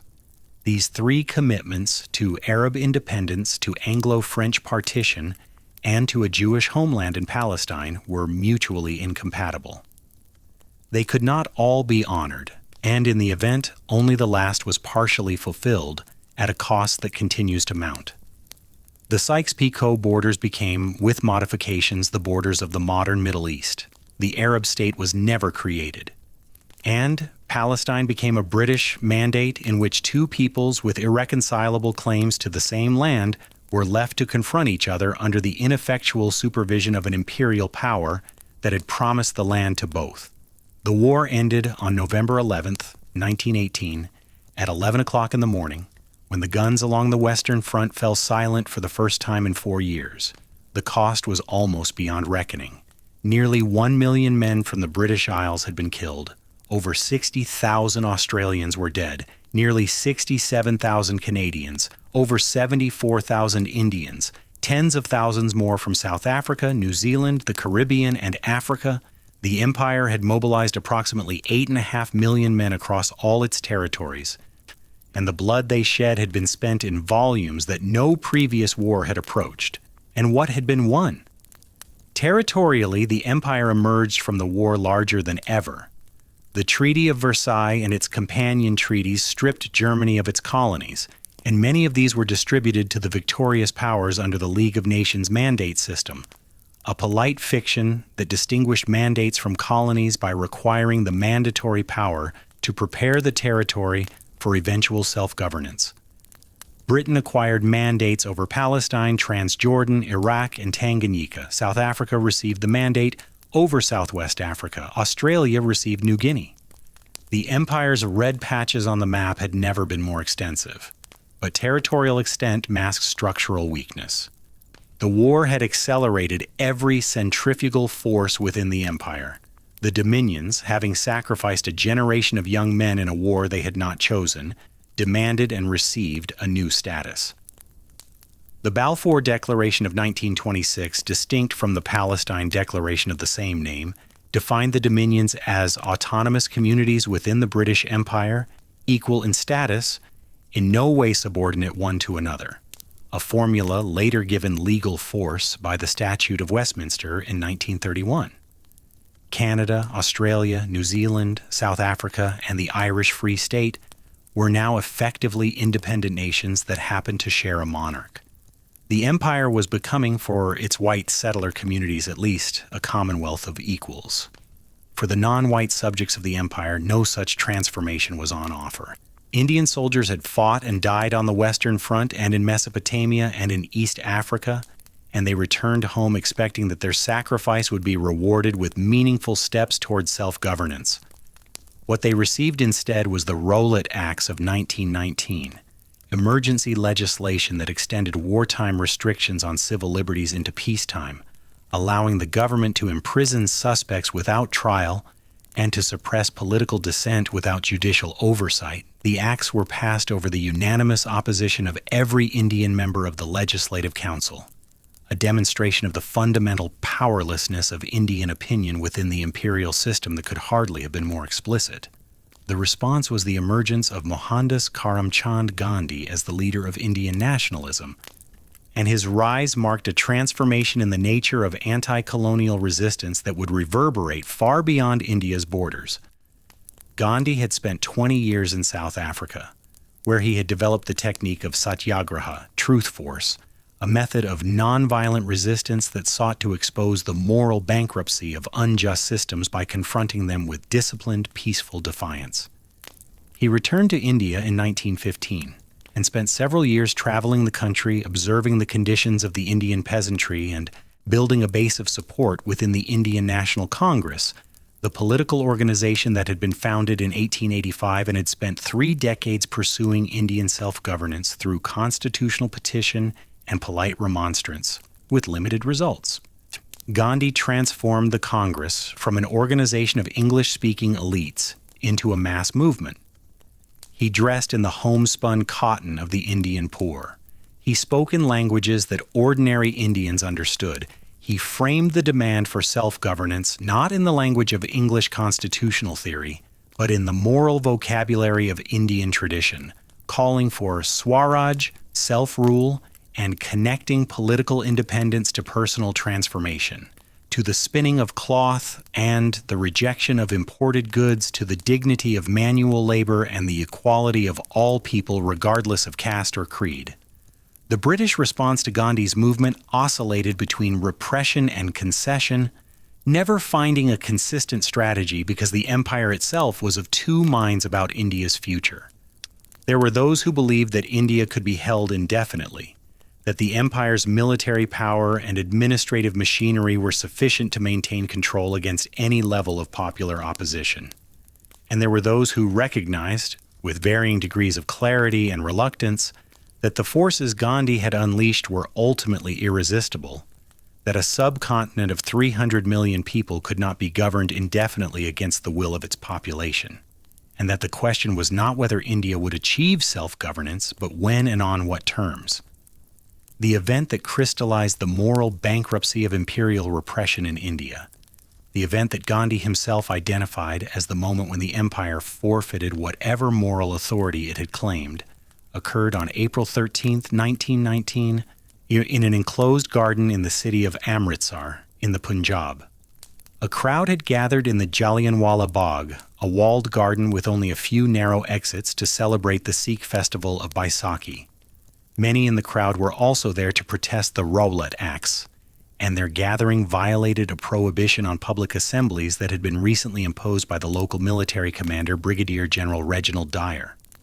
Dyer marched a detachment of Gurkha and Baluchi troops to the entrance of the garden, positioned them facing the crowd, and without warning, without asking the crowd to disperse, without firing a single shot over their heads, ordered his men to open fire. The shooting continued for approximately 10 minutes. The soldiers fired 1,650 rounds into the packed, panicking crowd, which had no way to escape through the narrow exits. People were crushed against the walls. They jumped into a well to escape the bullets, and dozens drowned. When Dyer finally ordered the ceasefire, the ground was covered with the dead and dying. Official British estimates put the death toll at 379. Indian estimates placed it closer to 1,000. The true number was never established. Dyer showed no remorse. When questioned, he stated that his intention had been to produce a sufficient moral effect on the population. He had wanted to punish the crowd for its disobedience and to send a message to the whole of Punjab that defiance of British authority would be met with lethal force. He added that if the armored car he had brought with him had been able to fit through the garden's entrance, he would have used its machine gun as well. The massacre at Amritsar did not end British rule in India. That would take another 28 years, but it destroyed irrevocably and completely the moral fiction on which the Raj had always rested, the fiction that British rule was a form of trusteeship exercised for the benefit of the Indian people. A government that machine-gunned unarmed civilians in an enclosed garden was not a trustee. It was an occupier. And the recognition of that fact by Indians and by a growing number of Britons transformed the question of Indian independence from a matter of political negotiation into a matter of moral imperative. The interwar years, the 2 decades between 1918 and 1939, were a period of slow imperial unraveling masked by the continued appearance of strength. The map still showed red. The Royal Navy still sailed.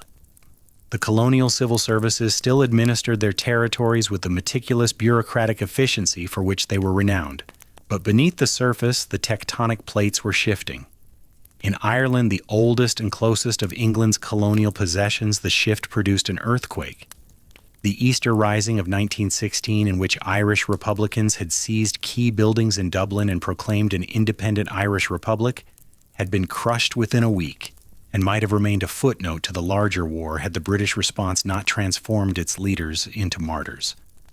The execution of 15 of the Rising's leaders, carried out over a period of 10 days in the yard of Kilmainham Jail, each man shot at dawn by firing squad, turned public opinion in Ireland decisively against British rule.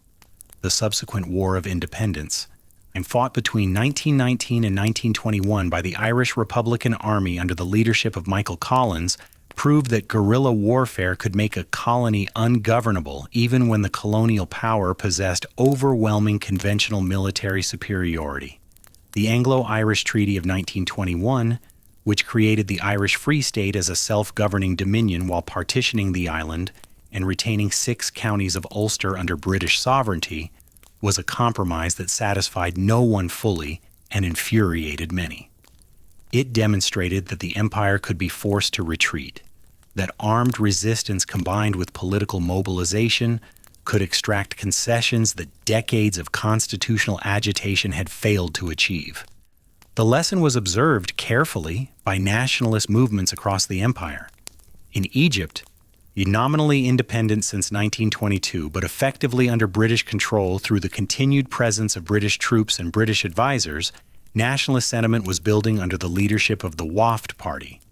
In Iraq, the British mandate was challenged by a major revolt in 1920 that required the deployment of substantial military force to suppress, including the use of aerial bombardment against civilian populations, a tactic championed by the colonial secretary of the day, who was once again Winston Churchill. In Palestine, the contradictions inherent in the Balfour Declaration were producing escalating violence between Arab and Jewish communities, violence that the British Mandate administration could neither prevent nor resolve. And in India, Gandhi's movement was growing, evolving, finding new tactics and new symbols. The Salt March of 1930, in which Gandhi led tens of thousands of followers on a 240-mile march to the sea to make salt in defiance of the British salt tax, was a masterpiece of political theater that captured the attention of the world. The image of a thin, elderly man in a loincloth walking to the sea to pick up a handful of salt, confronting the might of the British Empire with nothing but moral authority, and the witness of the global press became one of the defining images of the 20th century. It was an act of defiance so simple, so human, and so utterly beyond the capacity of imperial power to answer with anything but violence, that it exposed the fundamental absurdity of a system in which a foreign government claimed the right to tax an Indian for the salt that formed naturally on his own coastline. And the British responded with mass arrests. Over 60,000 people were imprisoned during the civil disobedience campaign that followed the Salt March. Gandhi himself was jailed repeatedly. But each arrest, each act of repression, each swing of a police lathi against the back of a nonviolent protester strengthened the movement rather than weakening it, because the entire strategy of Satyagraha depended on the opponent's violence being made visible to the world. The empire could suppress dissent, but it could not suppress it quietly, and the gap between its professed values and its actual behavior was becoming impossible to bridge. The Government of India Act of 1935, the most extensive piece of legislation ever passed by the British Parliament, attempted to address Indian demands for self-governance by creating a system of provincial autonomy that gave elected Indian legislatures control over local affairs while reserving defense, foreign policy, and ultimate authority to the British Viceroy. It was a compromise that satisfied neither side. Indian nationalists saw it as too little, too late. British diehards, led by Winston Churchill, who described Gandhi as a half-naked fakir and opposed any concession to Indian self-governance with a vehemence that bordered on obsession, saw it as the beginning of the end. Churchill was right about the direction, if not the timetable. The forces that would dissolve the empire were building momentum, and no act of parliament, no administrative reform, no tactical concession could reverse them. But the final act of dissolution required a catalyst, and that catalyst was already taking shape in the chancelleries of Europe, where the peace settlement of 1919 was unraveling and the conditions for a second, even more catastrophic war were being assembled with terrible deliberation. Adolf Hitler had come to power in Germany in January 1933, and from the first moment of his chancellorship, the trajectory was toward war. His ambitions were territorial, racial, and limitless. He intended to overturn the Versailles Settlement, to unite all German-speaking peoples under a single Reich, to conquer living space in Eastern Europe for German colonization, and to destroy European Jewry. The Western democracies, exhausted by the memory of the last war and desperate to avoid another, pursued a policy of appeasement that traded the territory and sovereignty of smaller nations for the illusion of peace. The British Empire was at the center of this failure. Neville Chamberlain, who became Prime Minister in 1937, was neither a fool nor a coward. But he was a man who had lived through the carnage of the First World War and was determined, above almost all other considerations, to prevent its repetition. He believed that Hitler's demands were limited, that they could be satisfied through negotiation, and that the alternative, another continental war, was too terrible to contemplate. At Munich in September 1938, Chamberlain agreed to the dismemberment of Czechoslovakia, surrendering to Hitler the Sudetenland and its 3 million ethnic Germans in exchange for a promise of peace. He returned to London waving a piece of paper and declaring that he had achieved peace for our time. 6 months later, Hitler occupied the rest of Czechoslovakia. 12 months after Munich, on September 1st, 1939, German tanks rolled across the Polish frontier, and the Second World War began. The war that followed would consume 6 years, kill approximately 70 million people, unleash industrialized genocide on a scale that the human mind still struggles to encompass, and destroy, finally and irrevocably, the European imperial order that had dominated the world for 4 centuries.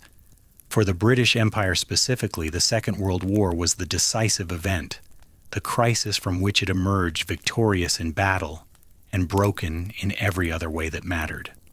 Once again, the empire mobilized. Once again, the decision was made in London, and the consequences were global. 2.5 million Indians served in the British Armed Forces during the Second World War, the largest volunteer army in history. Africans fought in Burma and in East Africa. West Indians served in the Royal Air Force. Australians and New Zealanders fought in North Africa, in Greece, in Crete, and in the Pacific. The empire poured its manpower, its raw materials, and its treasure into a conflict that consumed everything it was given and demanded more. The fall of Singapore on February 15th, 1942, was the moment when the myth of imperial invincibility shattered beyond repair. Singapore was the Gibraltar of the East, the great naval base that anchored British power in Southeast Asia, the fortress that was supposed to be impregnable. Its fall to the Japanese, after a campaign of barely 70 days, was the largest surrender in British military history. Approximately 80,000 British, Indian, and Australian troops were marched into captivity, where many of them would die of disease, starvation, and the brutality of their captors. The Japanese had advanced down the Malay Peninsula on bicycles, moving faster than the British command structure could react, exploiting the assumption that an attack through the jungle was impossible by simply attacking through the jungle. The psychological impact was devastating and permanent. The peoples of Southeast Asia had watched the British Empire, which had governed them for generations on the unspoken assumption of white racial superiority, collapse in weeks before an Asian army. The myth was broken. It could not be rebuilt. When the war ended and the British attempted to reassert colonial control over Malaya, Burma, and their other Southeast Asian possessions, they found populations that had watched them run and would never again accept the premise on which colonial authority had rested. The war also revealed, with brutal clarity, the empire's dependence on American power. Britain could not have survived the war without the United States, and both sides knew it. American Lend-Lease supplies kept Britain fighting during the years before America's entry into the war. American industrial capacity produced the ships, the planes, the tanks, and the munitions that made the Allied victory possible. And American strategic priorities, not British ones, increasingly determined the course of the war. Franklin Roosevelt made no secret of his antipathy to European colonialism, and the Atlantic Charter of 1941, which he and Churchill signed aboard a warship off the coast of Newfoundland, included a commitment to respect the right of all peoples to choose the form of government under which they will live. Churchill later insisted that this principle applied only to the nations of Europe occupied by Nazi Germany and not to the peoples of the British Empire. Roosevelt disagreed, and Roosevelt's interpretation would prevail because by 1945, the United States was the most powerful nation on earth, and Britain was a debtor dependent on American loans for its very survival. And the cost of the war in India was particularly catastrophic. The Bengal famine of 1943, which killed between 2 and 3 million people, was caused by a combination of wartime disruption, Japanese occupation of Burma, which had been Bengal's primary source of rice imports, and a series of policy decisions by the British War administration that prioritized military supply lines over civilian food distribution. Churchill, who bore significant responsibility for the policies that exacerbated the famine, responded to appeals for emergency food shipments with a callousness that remains deeply controversial. When told of the scale of the disaster, he is reported to have asked why Gandhi had not yet died, and to have suggested that the famine was the Indians' own fault for breeding like rabbits. Whether these specific remarks are accurately recorded remains a matter of historical debate, but the broader pattern of indifference is not. Food was available, shipping was available. The decision not to divert resources to famine relief was a decision, and millions of people died because of it. The famine destroyed whatever residual loyalty to the empire might have remained among the Indian population. It confirmed, in the starkest possible terms, that the interests of Indian lives ranked below the interests of the Imperial war effort, below the comfort of British troops, below the strategic calculations of men in London who would never see the bodies piling up in the streets of Calcutta. When the war ended in 1945, the question in India was no longer whether independence would come. It was whether it would come peacefully. The man who would answer that question arrived in London in the spring of 1945, not from India, but from a Japanese prisoner of war camp in Southeast Asia. Subhas Chandra Bose had taken a very different path from Gandhi, allying with the Axis powers and raising an Indian national army from captured Indian soldiers to fight alongside the Japanese against the British in Burma. His campaign had failed militarily, but it had succeeded in demonstrating something that shook the foundations of imperial authority more profoundly than any battlefield defeat. Indian soldiers, men who had sworn oaths of loyalty to the King Emperor, had been willing to take up arms against the British in the name of Indian independence.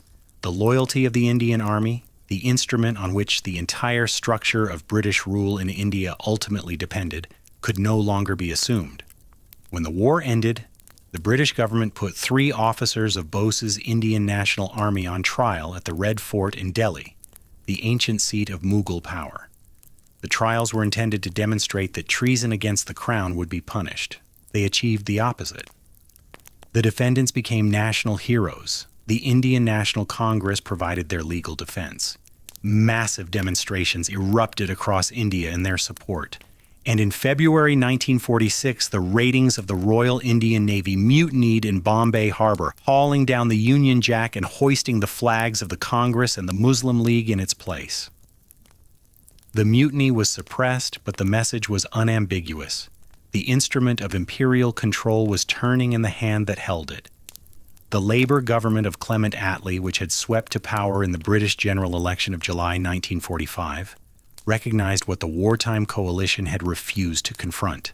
India could not be held. The British Indian Army could not be relied upon to enforce a rule that its own soldiers increasingly rejected.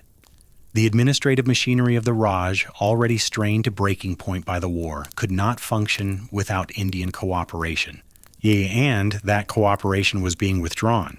The choice was not between holding India and releasing it. The choice was between an orderly transfer of power and a disorderly collapse, and Attlee chose order. But order in the context of Indian independence required resolving a question that had been building in toxicity for decades, a question that would ultimately exact a price so terrible that it haunts the subcontinent to this day. The question was Pakistan. Muhammad Ali Jinnah, the leader of the All India Muslim League, had been arguing since the Lahore Resolution of 1940 that the Muslims of India constituted a separate nation and were entitled to a separate state. Jinnah was a man of formidable intellect and icy determination, a London-trained barrister who dressed in Savile Row suits and spoke English more fluently than Urdu.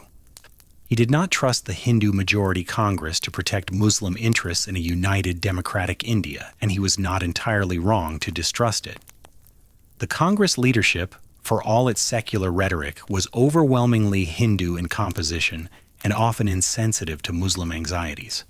But the solution Jinnah demanded, the partition of the subcontinent along religious lines, required drawing borders through communities that had lived together, intermarried, and shared economic and cultural life for centuries.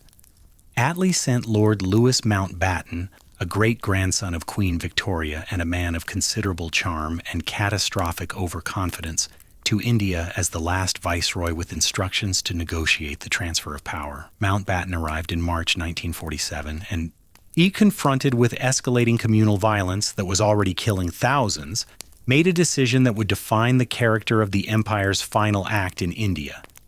He accelerated the timetable. The original plan had called for a transfer of power in June 1948. Mountbatten moved it forward to August 1947, giving the newly appointed Boundary Commission barely 5 weeks to draw the borders of the two new nations.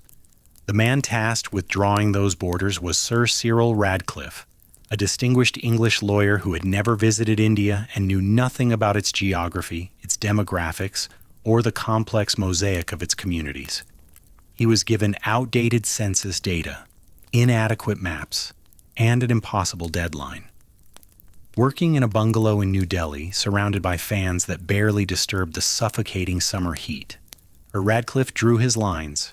He divided Punjab in the west and Bengal in the east, cutting through districts, through villages, through individual farms, separating communities that had been intertwined for generations. He finished his work on August 12th and left India immediately, refusing his fee of £3,000. He never returned, and he never spoke publicly about what he had done. Years later, he confided to a friend that he had been given an impossible task and that he could not look at an atlas without feeling sick. The borders were announced on August 17, 1947, 2 days after India and Pakistan had already celebrated their respective independence days. The delay was deliberate. Mountbatten wanted the celebrations to proceed untainted by the controversies he knew the Boundary Award would provoke. And the cynicism of this decision is difficult to overstate. Two nations were born without knowing where their borders lay, and millions of people went to bed on the night of August 15th not knowing whether they would wake up in India or Pakistan. What followed was one of the greatest humanitarian catastrophes of the 20th century. Partition triggered a mass migration of approximately 15 million people, the largest in recorded history. Muslims in India moved west and north toward Pakistan. Hindus and Sikhs in Pakistan moved east and south toward India. They moved on foot, in bullock carts, on trains, in columns that stretched for 50 miles along roads choked with dust and desperation. And as they moved, they killed each other. The violence of partition defies adequate description, and yet the attempt must be made, because to pass over it is to participate in the same silence that allowed it to happen. In Punjab, which bore the worst of the killing, entire trainloads of refugees arrived at their destinations carrying nothing but corpses. Sikh mobs pulled Muslims from trains and hacked them to death with kirpans and farm implements. Muslim mobs did the same to Hindus and Sikhs moving in the other direction. Women were abducted, raped, and mutilated in numbers that were never fully counted. Children were killed in front of their parents. Parents were killed in front of their children. Villages that had coexisted for generations turned on their neighbors with a ferocity that seemed to come from some place beyond politics, beyond religion, from a darkness that the structures of imperial rule had simultaneously suppressed and cultivated, by holding communities together by force while categorizing them by religion and playing them against each other for administrative convenience. The death toll of partition is estimated at between 1 and 2 million people, though some historians place it higher. The number of refugees, of people who lost their homes, their livelihoods, their communities, everything that had given their lives structure and meaning, reached 15 million.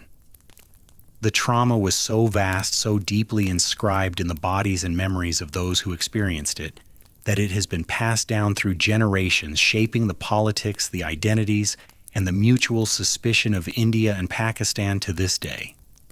The British bore a heavy share of the responsibility for this catastrophe. They had spent 2 centuries governing India through a system that classified its people by religion, that maintained separate electorates for Hindus and Muslims, that exploited communal divisions as a tool of imperial management. The principle of divide and rule was not merely a slogan, it was an administrative practice embedded in the census, in the electoral system, in the composition of the army, in the daily operations of the Raj. When the British left, they left behind a society whose communal fault lines had been deepened and institutionalized by the very structures of colonial governance. And they left in a hurry, with a timetable driven not by the needs of the Indian people, but by the political convenience of a British government that wanted to be rid of a problem it could no longer manage. Mountbatten departed India in June 1948, having presided over the birth of 2 nations and the death of perhaps 1 million people. He returned to England and resumed his naval career. Radcliffe burned his papers. The British washed their hands. India was the jewel in the crown, and its loss signaled the beginning of the end. But the end, when it came, did not come all at once. It came in stages, in different ways in different places, shaped by local conditions, local leaders, and the varying willingness of the British to accept the inevitable. In some places, the transfer of power was relatively peaceful. Ceylon gained independence in 1948, followed by Burma, which chose to leave the Commonwealth entirely. In the Gold Coast, a West African colony that had been considered a model of successful colonial administration, a charismatic political leader named Kwame Nkrumah built a mass nationalist movement that won a series of elections under the colonial constitution and negotiated independence through constitutional means. Ghana, as the Gold Coast was renamed at independence in 1957, became the first sub-Saharan African colony to achieve self-governance, and Nkrumah's success inspired nationalist movements across the continent. But in other places, the end of empire was violent, bitter, and scarred by atrocities that the British government would spend decades denying and concealing. In Malaya, where a communist insurgency launched in 1948 threatened to deliver the colony into the hands of a movement allied to China and the Soviet Union. The British waged a counterinsurgency campaign that lasted 12 years and involved methods that stretched the boundaries of what any democracy could claim as legitimate. The forced resettlement of 500,000 ethnic Chinese villagers into barbed wire enclosed new villages, designed to sever the population's contact with the guerrillas, was justified as a hearts and minds strategy but experienced by those subjected to it as something closer to internment. The campaign succeeded in military terms, and Malaya achieved independence in 1957 under a government friendly to British interests. But the precedent of forced population transfer, of collective punishment, applied to entire communities for the actions of a few, would echo through the empire's final conflicts. The most brutal of those conflicts, and the one that most thoroughly exposed the gap between the empire's civilizing rhetoric and its actual practice, was the Mau Mau uprising in Kenya. The insurgency, which erupted in 1952 among the Kikuyu people of Kenya's Central Highlands, was rooted in decades of dispossession. White settlers, many of them former British military officers, had been granted vast tracts of the most fertile land in the colony, land that had previously been farmed by the Kikuyu.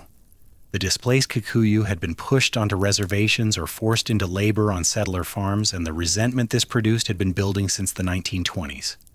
The Mau Mau movement, so named by the British, though the insurgents did not use the term themselves, demanded the return of stolen land and the end of white settler rule. The British response was a campaign of repression whose scale and brutality remained largely hidden from the British public for over half a century. A state of emergency was declared in October 1952.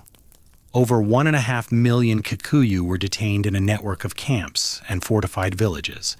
In these camps, detainees were subjected to systematic torture, including beatings, sexual violence, castration, and the use of techniques designed to break the will and destroy the identity of those held within them. The detention system was designed not merely to suppress the insurgency, but to psychologically reconstruct an entire people, to force the Kikuyu to renounce Mau Mau through a process euphemistically called the pipeline, in which detainees were moved through progressively harsher camps until they confessed and submitted. The death toll among Kikuyu detainees has been estimated by some historians at tens of thousands, though the precise figure remains disputed because the British government systematically destroyed the relevant records.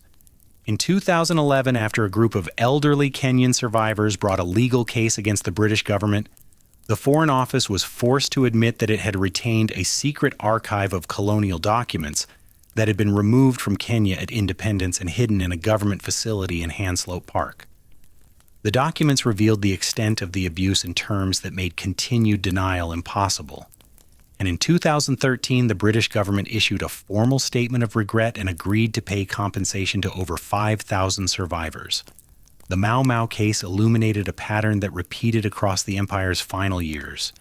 In colony after colony, the British response to nationalist movements followed a depressingly consistent trajectory.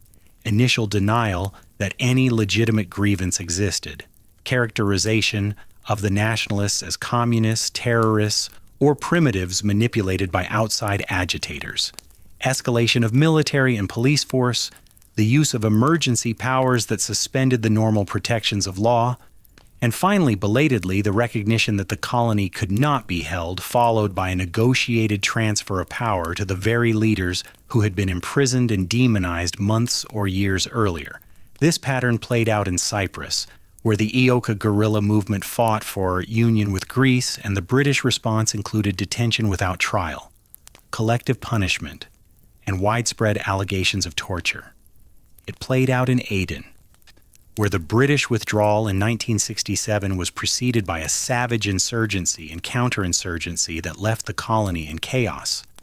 And it played out, with particular intensity and particular consequences, in the small territory that would become the most intractable legacy of British imperial policy anywhere on Earth.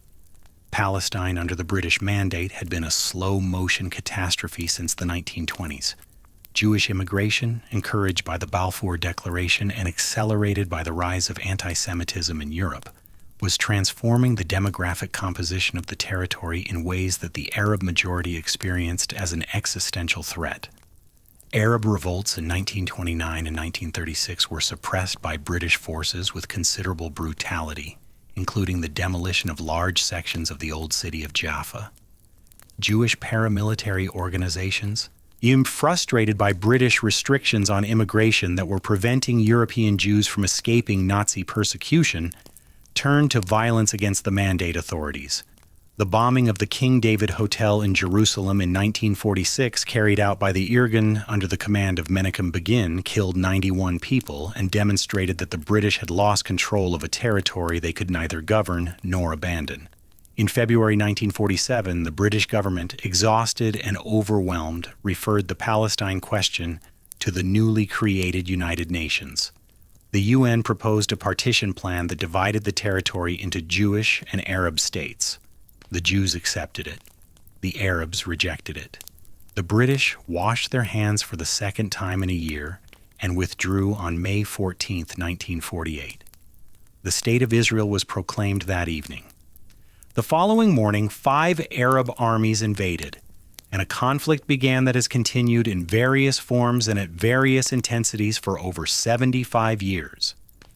The borders that were drawn and redrawn by those wars, the refugee populations that were created, the occupations and dispossessions and cycles of violence that followed, all of these trace their origins to decisions made in London by men who believed they were managing a small colonial problem and were in fact setting in motion forces that would outlast their empire by generations.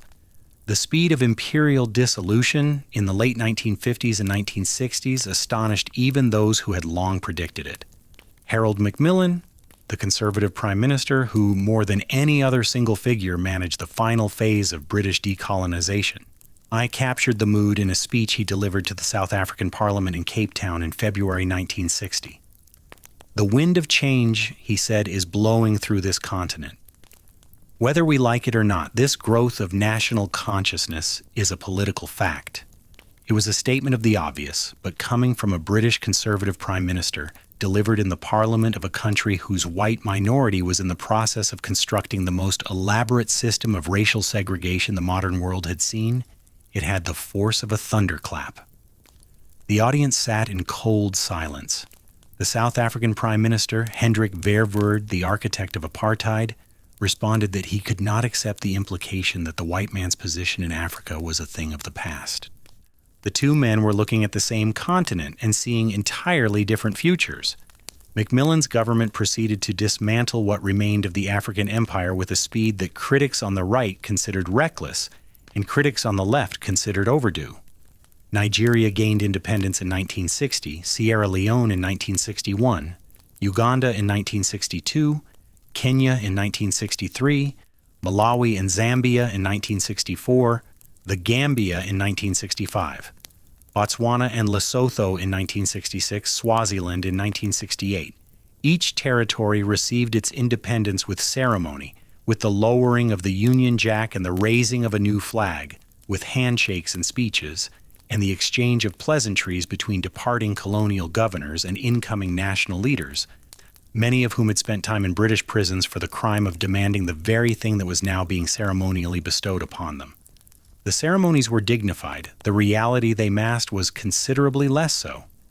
In territory after territory, the British left behind borders that made no ethnic, linguistic, or economic sense, borders that had been drawn in European conference rooms to serve European strategic interests and that enclosed within single nation-states peoples who shared no common language, no common culture, and no common political tradition. They left behind economies structured to export raw materials to the metropolis rather than to serve the needs of local populations. They left behind educational systems that produced small elites fluent in English and versed in European thought but disconnected from the vast majority of their own people. They left behind security forces trained in British methods and equipped with British weapons, forces that would, in country after country, prove more capable of suppressing their own populations than defending their borders. And they left behind the legacy of divide and rule, the systematic cultivation of ethnic and religious divisions as tools of colonial governance, divisions that would erupt into civil wars, military coups, and ethnic conflicts that would cost millions of lives in the decades after independence. The Nigerian Civil War of 1967 to 1970, in which the Igbo people of the eastern region attempted to secede as the Republic of Biafra and were crushed in a war that killed between 1 and 3 million people, many of them civilians starved by a deliberate Nigerian government blockade, had its roots in colonial-era policies that had favored different ethnic groups in different roles and regions, creating resentments that exploded once the restraining hand of imperial authority was removed. The speed of decolonization was driven not only by nationalist pressure from below, but by cold strategic calculation from above. The British government had concluded correctly that the financial and military cost of maintaining colonial control against determined nationalist opposition exceeded the economic and strategic benefits that the colonies provided. The empire had always been, or at its core, a commercial enterprise, and when the commercial calculus no longer added up, the enterprise was wound down. The emotional attachment to empire, the sentimental identification with the red patches on the map, persisted in British popular culture long after the practical justification for maintaining those patches had evaporated, but sentiment could not override the balance sheet. And the balance sheet, by the late 1950s, was clear. The colonies cost more than they earned, and the money was better spent elsewhere. There was one conspicuous exception to this pattern of managed decline. One place where the British clung to a colonial position long after the strategic logic for doing so had ceased to be compelling. And the crisis that resulted exposed the empire's ultimate subordination to American power with a clarity that left no room for the comfortable fictions that had sustained British self-regard. The Suez Crisis of 1956 was the moment when the British Empire was publicly and humiliatingly informed that it was no longer a great power. The crisis was triggered by the Egyptian president Gamal Abdel Nasser's nationalization of the Suez Canal, the vital waterway connecting the Mediterranean to the Indian Ocean, that had been controlled by an Anglo-French company since its construction in the 1860s. The canal was more than a commercial asset. It was a symbol of the imperial order, the physical embodiment of European control over the arteries of global commerce. And Nasser's seizure of it was experienced in London and Paris not merely as an economic threat, but as an act of defiance that challenged the entire structure of Western authority in the Middle East. The British Prime Minister Anthony Eden, a man haunted by the memory of the 1930s appeasement of Hitler and determined not to repeat what he saw as the fatal error of conceding to dictators conspired with France and Israel to retake the canal by force. The plan was elaborate and dishonest. Israel would invade Egypt across the Sinai Peninsula. Britain and France would then issue an ultimatum to both sides demanding a ceasefire and withdrawal from the canal zone. When Egypt predictably rejected the ultimatum, British and French forces would intervene. Ostensibly as peacekeepers, but in reality as the instruments of a prearranged military occupation. The plan worked militarily. Israeli forces swept across the Sinai. British and French paratroopers landed at Port Said. The Egyptian army was no match for the combined assault, but the plan failed catastrophically in every other dimension. The United States, which had not been consulted and was furious at being presented with a fait accompli, demanded an immediate ceasefire and withdrawal. President Eisenhower, facing a simultaneous crisis in Hungary, where Soviet tanks were crushing the Budapest uprising, could not tolerate his Western allies behaving like imperial aggressors at the very moment he was condemning Soviet imperialism. The Americans threatened to sell their holdings of sterling on the international currency markets, which would have collapsed the pound and plunged Britain into financial crisis. Faced with this ultimatum from its most important ally, the British government capitulated. Eden ordered a withdrawal.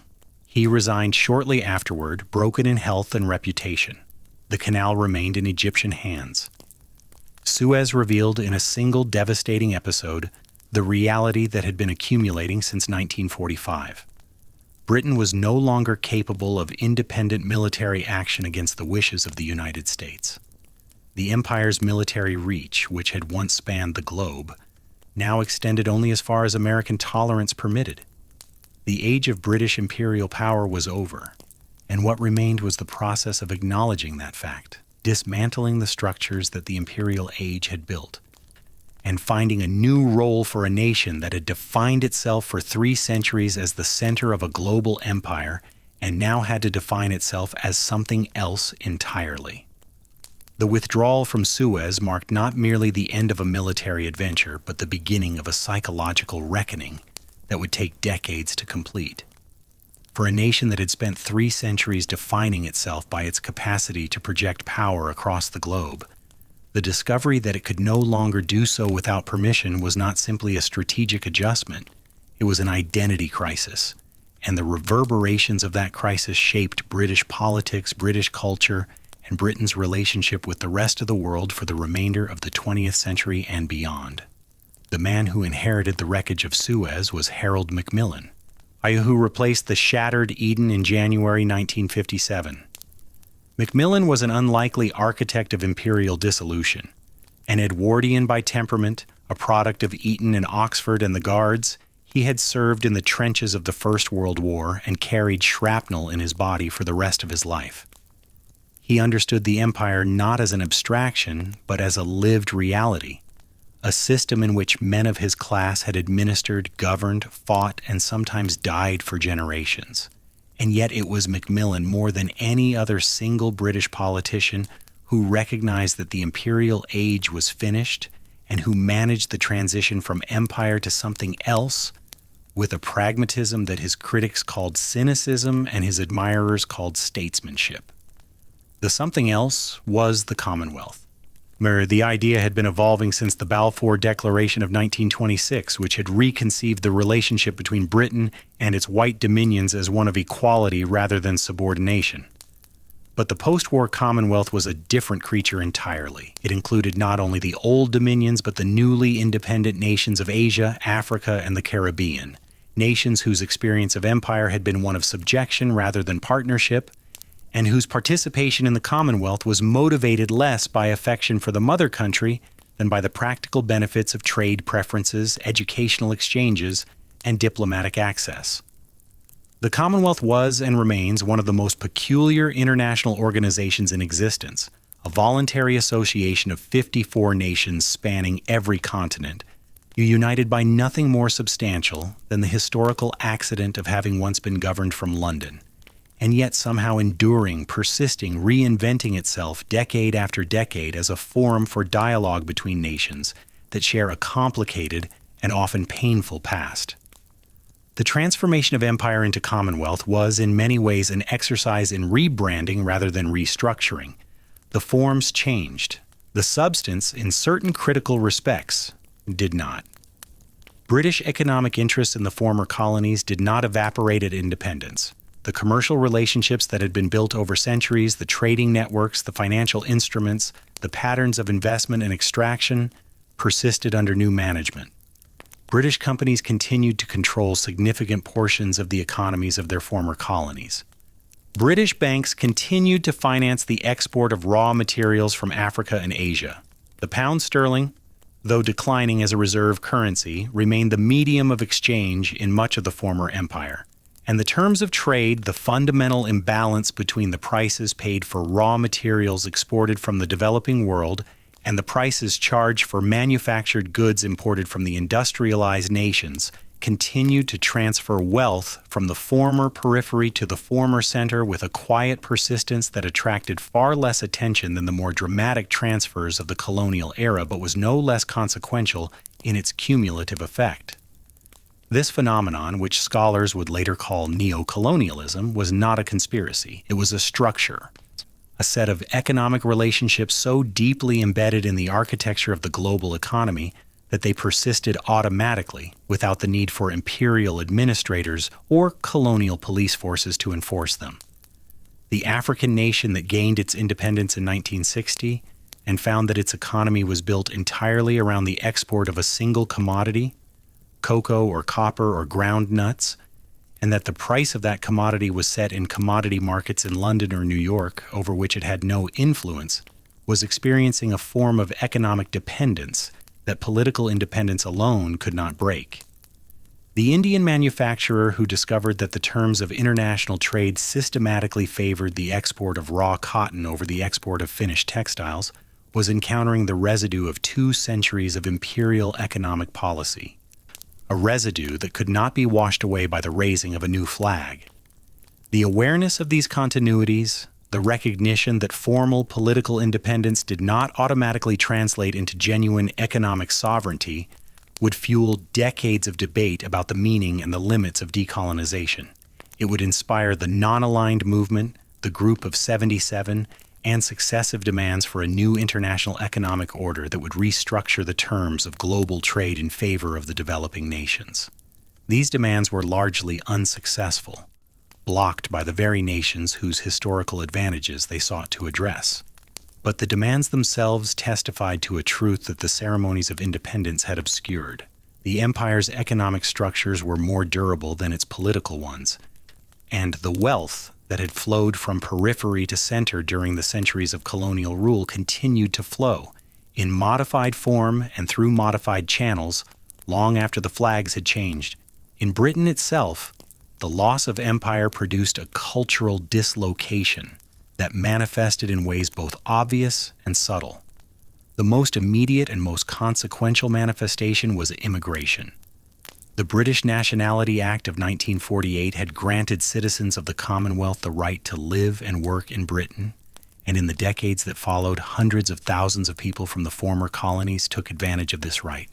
They came from the Caribbean, from India and Pakistan, from West Africa, from Hong Kong, from every corner of the former empire, being drawn by the promise of employment in a post-war British economy that was desperately short of labor.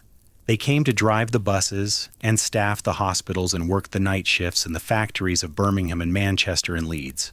They came, many of them, with a genuine affection for the mother country, an affection born of colonial education systems that had taught them to revere English literature, English law, and English institutions. They came expecting to be welcomed.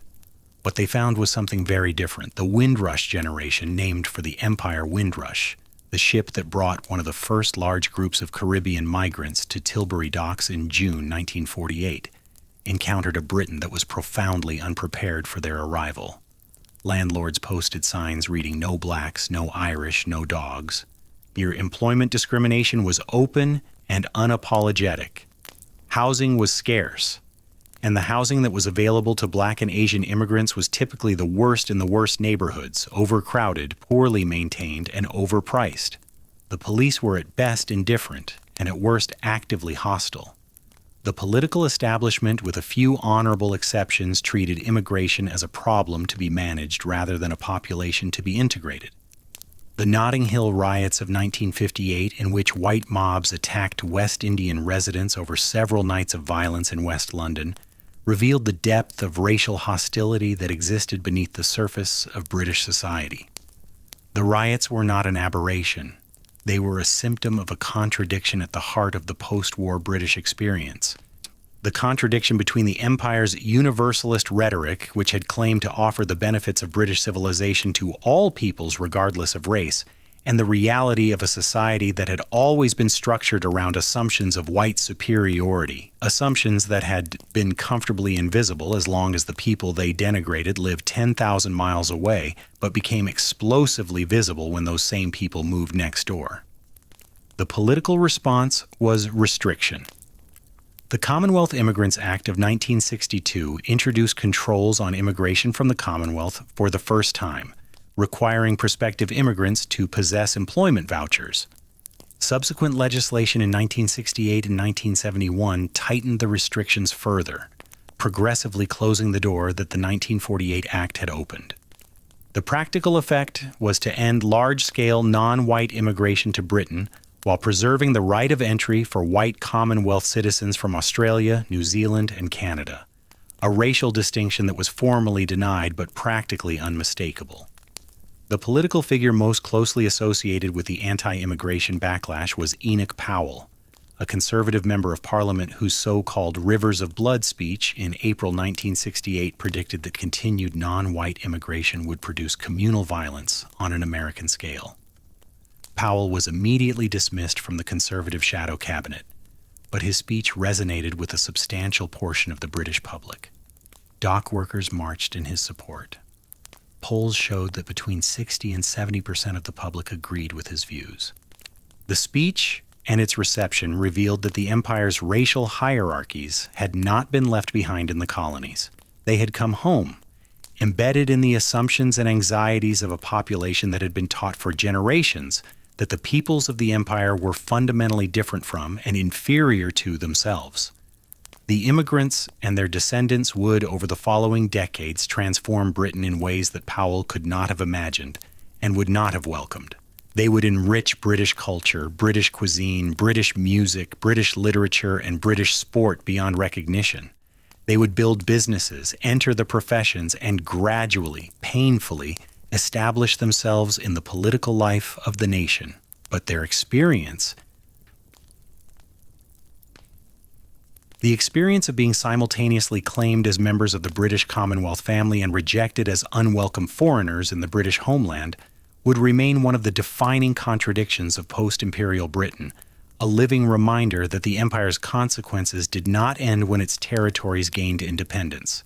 The physical dismantling of the empire continued through the 1960s and into the 1970s, and each departure raised its own questions about responsibility, legacy, and the obligations that an imperial power owed to the peoples it had governed. In Rhodesia, the question produced a crisis that would fester for 15 years. The colony's white settler minority, numbering approximately 250,000 in a population of over 4 million black Africans, had governed the territory under a system of racial segregation comparable to South Africa's apartheid. When the British government, responding to the wind of change, indicated that independence would require a transition to majority rule, the white Rhodesian government under Ian Smith issued a unilateral declaration of independence in November 1965, declaring Rhodesia an independent nation under continued white minority rule. The British government denounced the declaration as illegal, but declined to use military force to reverse it, a decision that was debated furiously at the time and remains controversial. Economic sanctions were imposed but were widely evaded, with South Africa and Portugal, which still controlled neighboring Mozambique, providing the landlocked Rhodesian regime with access to international markets.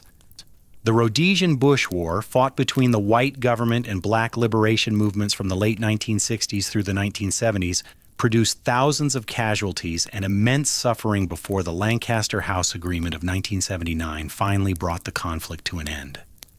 Zimbabwe, as the country was renamed at independence in 1980, was the last major British colony in Africa, and its tortured path to majority rule was a final demonstration of the empire's unwillingness or inability to resolve the racial contradictions that its own policies had created. The retreat from east of Suez, announced by the Labour government in 1968, marked the formal end of Britain's pretensions to global military reach. British forces would be withdrawn from their remaining bases in the Persian Gulf, in Southeast Asia, and in the Indian Ocean. Yet the decision was driven by financial necessity. Britain could no longer afford to maintain a global military presence. The pound had been devalued in November 1967, a humiliation that underlined the nation's diminished economic position. The choice was between guns and butter, between maintaining the imperial military infrastructure and funding the domestic welfare state, and the welfare state won, as it had to, because the domestic electorate that voted in British elections cared more about hospitals and schools and pensions than about military bases in Aden and Bahrain. The withdrawal was completed by 1971, and with it, the last vestiges of the military architecture that had sustained the empire for 3 centuries were dismantled. The Royal Navy, which had once commanded every ocean, was reduced to a North Atlantic force oriented toward the Cold War confrontation with the Soviet Union. The great naval bases at Singapore, at Aden, at Trincomalee and Ceylon were handed over to local governments or simply abandoned. The network of coaling stations and garrison towns that had once girdled the globe was allowed to decay, their purpose extinct, their very existence a reminder of a world that had passed. There remained, scattered across the oceans, a handful of territories too small, too remote, or too strategically significant to be granted independence. Gibraltar, whose population wished overwhelmingly to remain British and whose strategic position at the entrance to the Mediterranean gave it a value disproportionate to its size. The Falkland Islands, in a windswept archipelago in the South Atlantic inhabited by fewer than 2,000 people and several 100,000 sheep. Hong Kong, the great commercial entrepot on the South China coast, governed by Britain under a lease that would expire in 1997. Bermuda, the Cayman Islands, the British Virgin Islands, various Pacific and Caribbean specks on the map that retained their connection to the crown for reasons ranging from sentimental attachment to financial convenience. These remnants, The British overseas territories, as they were eventually designated, were the empire's loose change, the fragments left behind after the great estate had been liquidated. They provoked occasional crises. Most dramatically when Argentina invaded the Falkland Islands in April 1982, and Margaret Thatcher dispatched a naval task force 8,000 miles to recapture them, in what was simultaneously the last significant act of British imperial military power and a demonstration of how dramatically the empire's ambitions had contracted.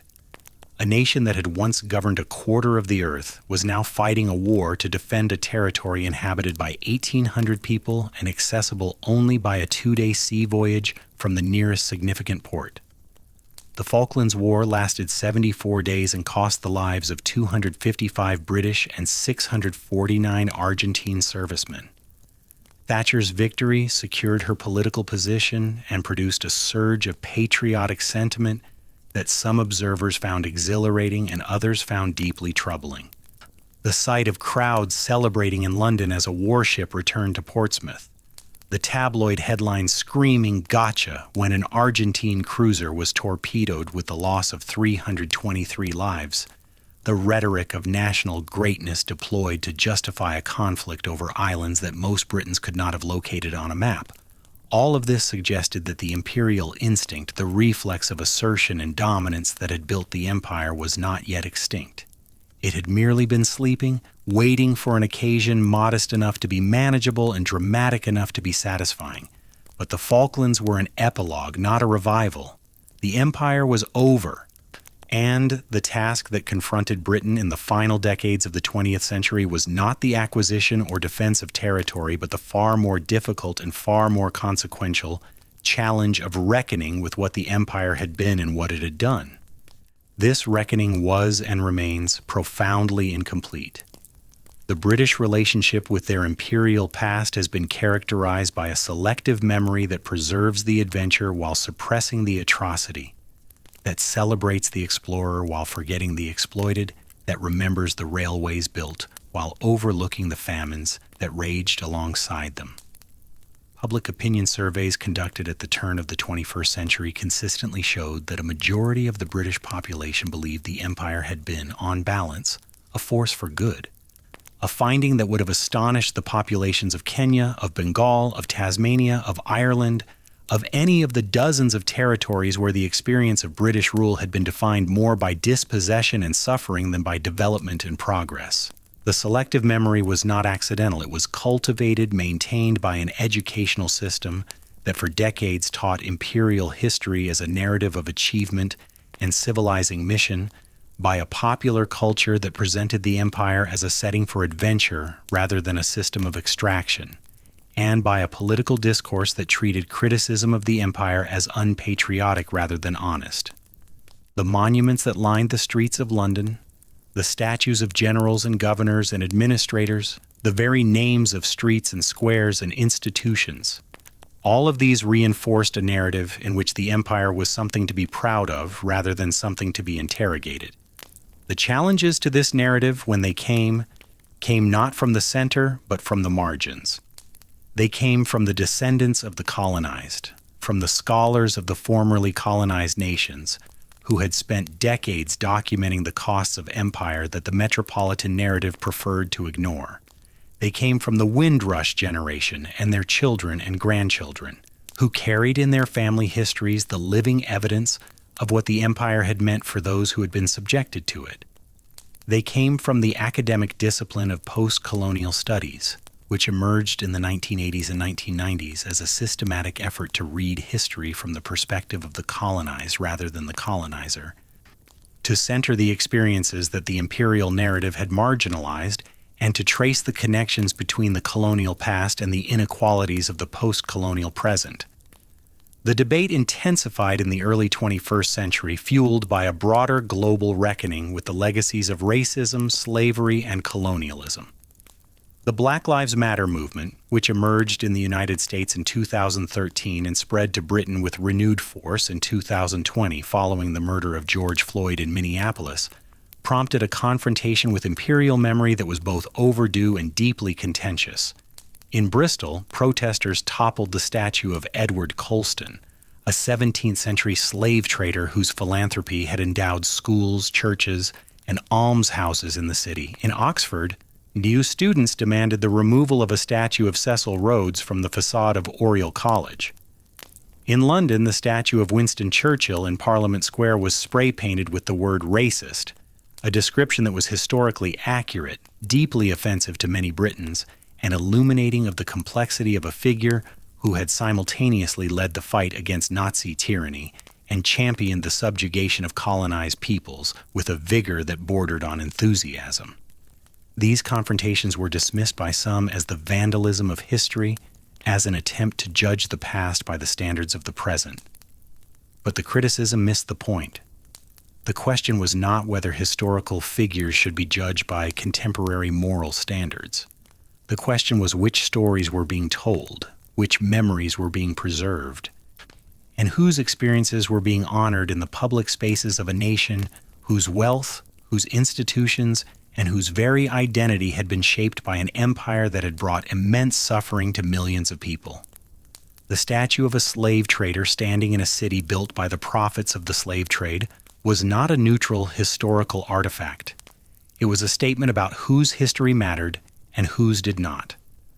The handover of Hong Kong to China on July 1, 1997 was the last great ceremony of imperial transfer, and it carried an emotional weight that exceeded its strategic significance.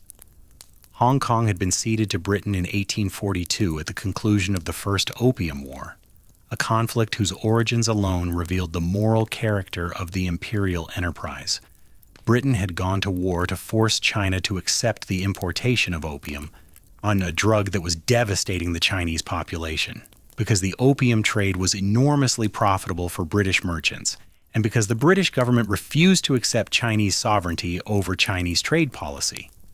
The resulting Treaty of Nanking ceded Hong Kong Island to Britain in perpetuity and opened 5 Chinese ports to British commerce. It was the first of what Chinese historians call the unequal treaties, agreements imposed by Western military force that stripped China of sovereign rights and national dignity, and the memory of these treaties remains central to Chinese political consciousness to this day. Hong Kong had grown, under British administration, into one of the great commercial cities of the world, a glittering monument to free market capitalism perched on the edge of communist China. Its population of nearly 7 million had no democratic representation under British rule, a fact that the British government addressed only in the territory's final years, when the last governor, Chris Patten, introduced democratic reforms that infuriated Beijing and were widely seen as an attempt to leave behind a political legacy that the British had conspicuously failed to build during the preceding century and a half of colonial administration. The reforms were too little too late, and they were dismantled by the Chinese government within years of the handover. The ceremony itself, held in the Hong Kong Convention and Exhibition Center as rain hammered against the windows, was watched by an estimated global audience of 600 million people. Prince Charles, representing the crown, read a brief speech. The Union Jack was lowered. The Chinese flag was raised.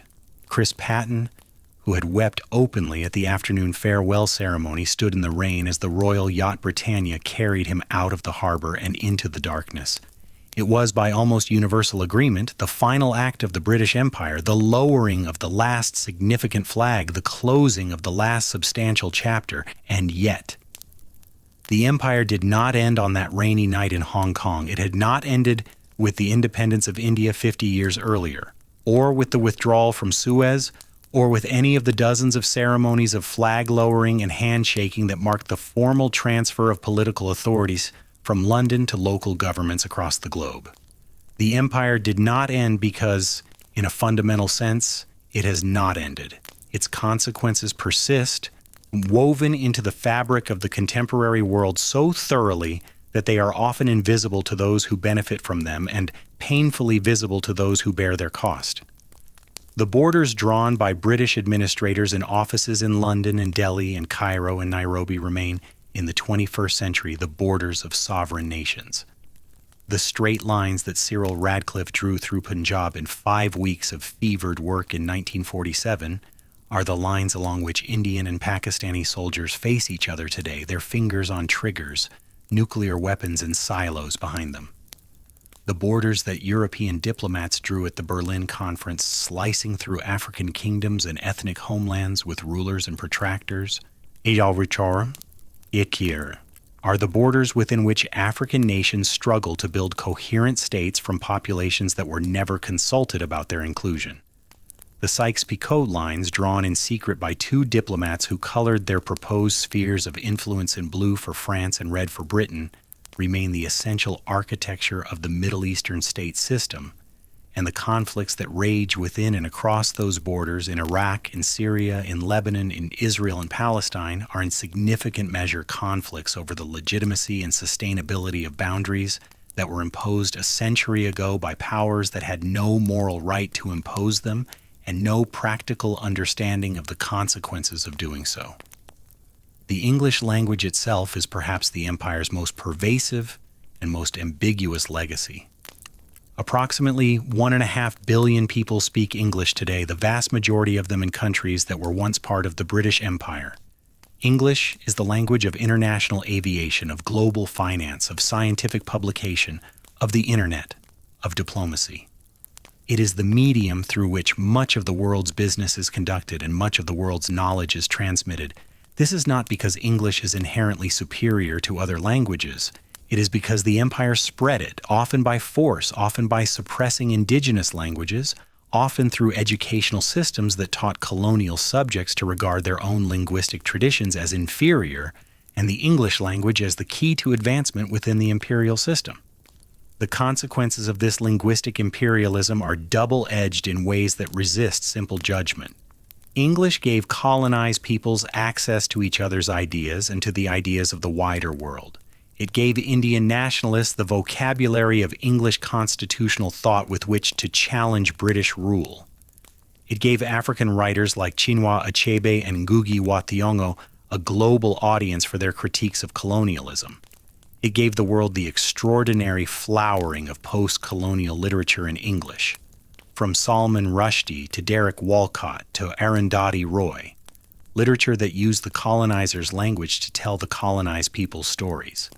But the same process that made English a global language also marginalized and in some cases destroyed hundreds of indigenous languages, each of which carried within it a unique way of understanding the world, a repository of knowledge and meaning that once lost could never be recovered. The linguistic map of the world today, with English dominant in commerce, science, and culture, is a map of imperial power projected forward through time, its origins increasingly invisible, but its effects no less real for being unremarked. The economic structures of the contemporary world bear the empire's fingerprints with equal clarity. The City of London, that square mile of financial institutions clustered around the Bank of England and the Royal Exchange, remains one of the 2 or 3 most important financial centers on Earth, and its position is a direct inheritance from the imperial era. When London served as the financial hub of a global trading system that channeled wealth from every continent through British banks, British insurance companies, and British commodity markets. The institutions that manage global finance today, the practices that govern international lending and investment, the very concept of sovereign debt and the mechanisms by which it is enforced, all of these evolved within a framework that was built by and for the benefit of the imperial powers, and the developing nations that were once colonies continue to operate within that framework on terms that they did not set and cannot easily change. The patterns of global inequality that define the 21st century are not solely the product of colonialism. Geography, climate, governance, culture, and historical accident all play their parts. But the correlation between colonial history and contemporary poverty is too consistent and too stark to be coincidental. The nations that were most thoroughly colonized, that were most completely integrated into the imperial economic system as providers of raw materials and consumers of manufactured goods, are disproportionately represented among the world's poorest countries today. Sub-Saharan Africa, South Asia, the Caribbean. These are the regions where colonial extraction was most intense and where post-colonial development has been most difficult. And the connection between the two is not a matter of speculation, but of documented historical causation. The wealth that was transferred from colony to metropolis during the centuries of imperial rule was wealth that was not available for local investment, local education, a local infrastructure, local development. The economic structures that were imposed to facilitate that transfer were structures designed to serve external interests, not local needs, and they did not automatically transform into instruments of local development when the flag changed. The question of reparations, of whether the former imperial powers owe a material debt to the peoples they colonized, has moved from the margins of academic debate to the center of international discourse. In 2013, the heads of government of the Caribbean community, CARICOM, established a reparations commission to pursue a claim against the former colonial powers, primarily Britain, France, and the Netherlands, for the damage caused by the transatlantic slave trade and the system of plantation slavery. The claim was not for individual payments to descendants of the enslaved, though some advocates have proposed this, but for a program of development assistance that would address the structural disadvantages that slavery and colonialism had bequeathed to Caribbean nations. Similar demands have been made by African nations and by indigenous communities in Australia, New Zealand, and Canada. The British government has consistently rejected these claims, arguing that the current generation cannot be held responsible for the actions of previous generations, and that the provision of development assistance through existing channels adequately addresses the legacy of colonialism. The argument has a certain logical force, but it sits uncomfortably alongside the fact that the wealth accumulated during the colonial era has been inherited, compounded and reinvested by subsequent British generations, producing advantages that persist to the present day. The grand houses of the English countryside, the endowments of the great universities, the capital reserves of the city's oldest financial institutions, all of these rest, to varying but documentable degrees, on foundations laid by colonial extraction and enslaved labor. The question of whether a nation that has benefited from historical injustice owes something to the nations that were harmed by it is not a question that can be answered by pointing to the passage of time. Time does not erase the consequences of dispossession, it compounds them.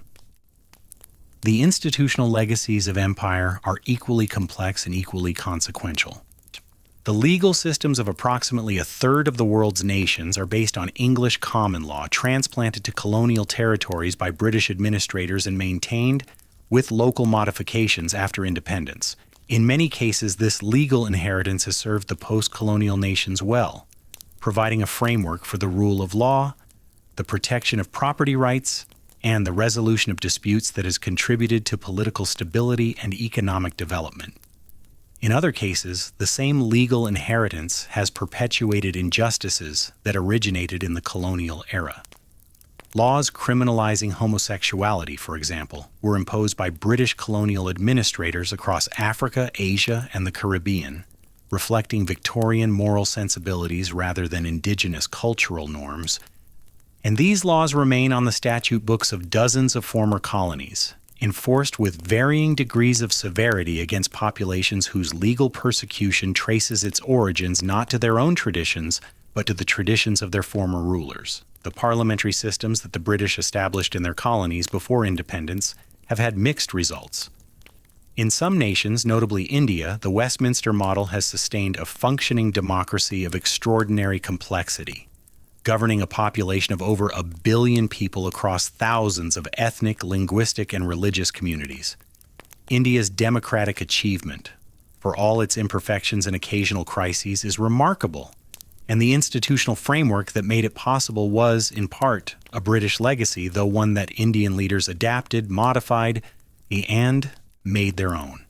In other nations, the parliamentary institutions left behind by the departing colonial power lasted barely a decade before being swept aside by military coups, one-party states, or authoritarian rulers who used the forms of democracy to legitimize their monopoly on power.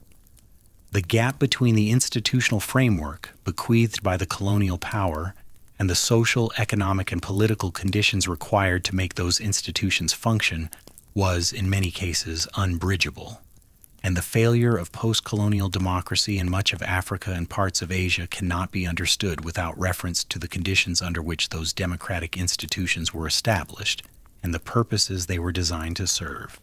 the empire also left behind a legacy of divided societies. Communities fractured along lines that colonial policy had deepened and institutionalized. In Sri Lanka, the British had favored the Tamil minority for positions in the colonial administration, creating resentments that exploded into a civil war lasting 26 years and killing an estimated 100,000 people. In Cyprus, the British had played Greek and Turkish communities against each other, a strategy that contributed to the island's partition in 1974, a division that persists to this day. In Northern Ireland, the partition of 1921 left a Catholic minority within a Protestant-dominated state, producing decades of discrimination, resentment, and ultimately the 30-year conflict known as the Troubles, in which killed over 3,500 people and scarred the social fabric of both Ireland and Britain in ways that are still being repaired. The Troubles were, in a very real sense, the empire coming home. The violence that had characterized colonial rule abroad manifesting within the borders of the United Kingdom itself.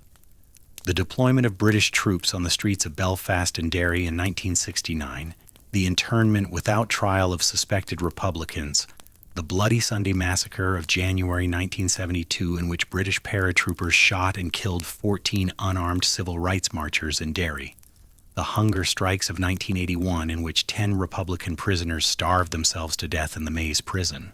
All of these events bore an unmistakable resemblance to the methods that had been employed in Kenya, in Malaya, in Aden, in every colonial territory where the British had confronted armed resistance to their authority.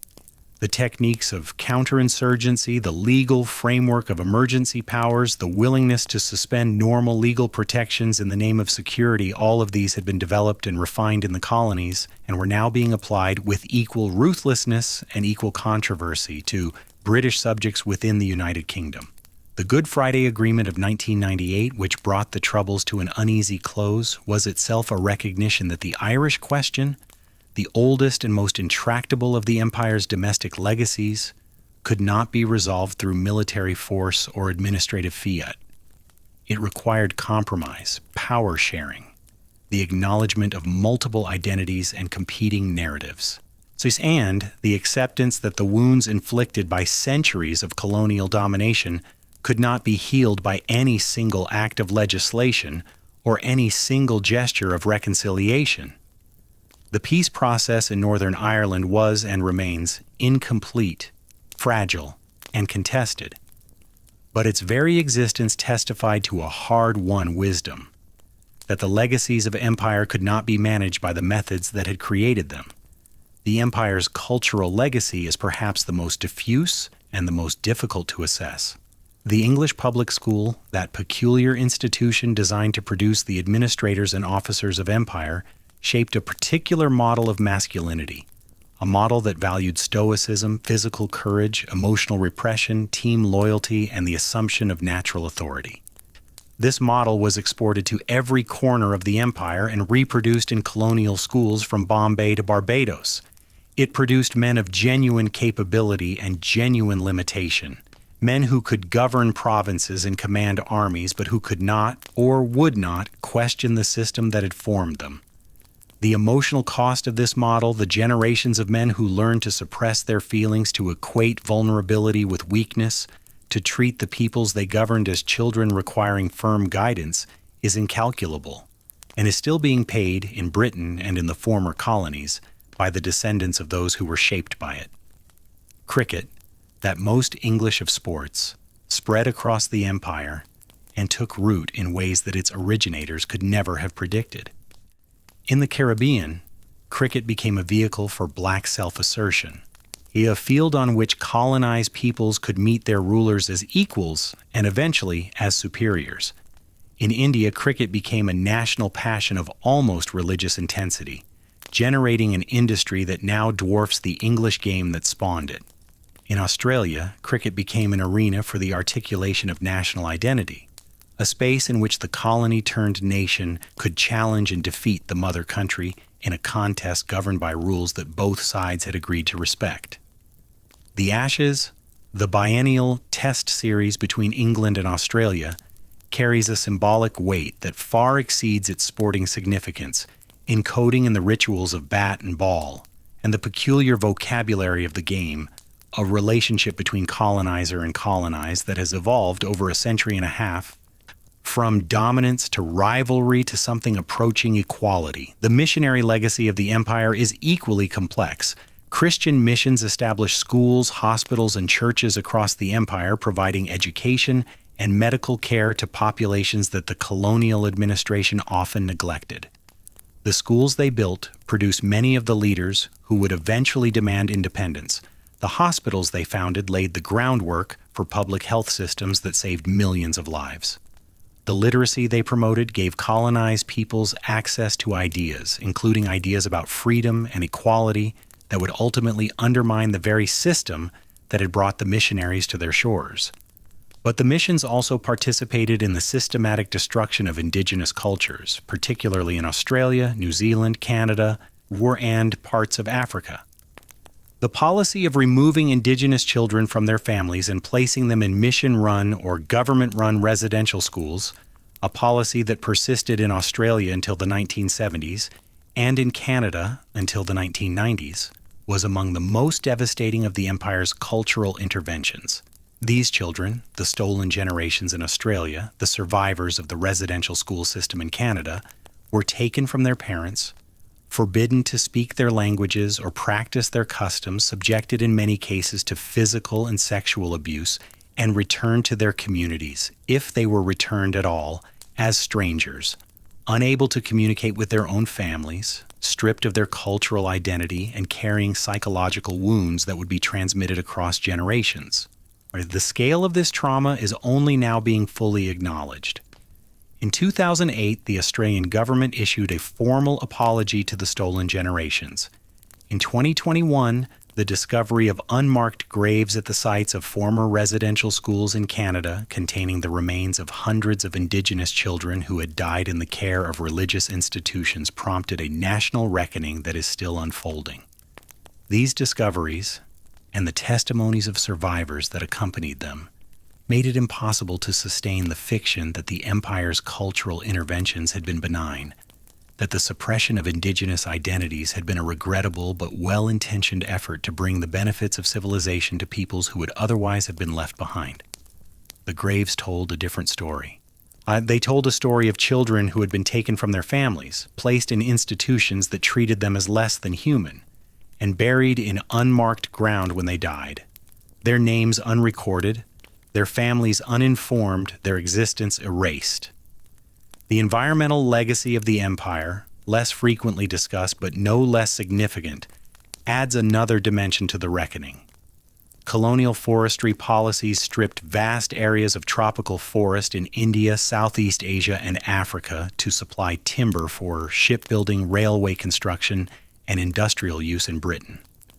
Colonial agricultural policies transformed diverse ecosystems into monoculture plantations growing tea in Ceylon, rubber in Malaya, cotton in Egypt, sugar in the Caribbean, in patterns that depleted soils, reduced biodiversity, and made local populations dependent on a single export commodity whose price was determined by distant markets. The extraction of minerals, from the gold and diamonds of South Africa to the tin of Malaya to the copper of northern Rhodesia, scarred landscapes and displaced communities in ways whose environmental consequences persist to the present day. The modern global economy's dependence on fossil fuels is itself, in part, a legacy of imperial decision-making.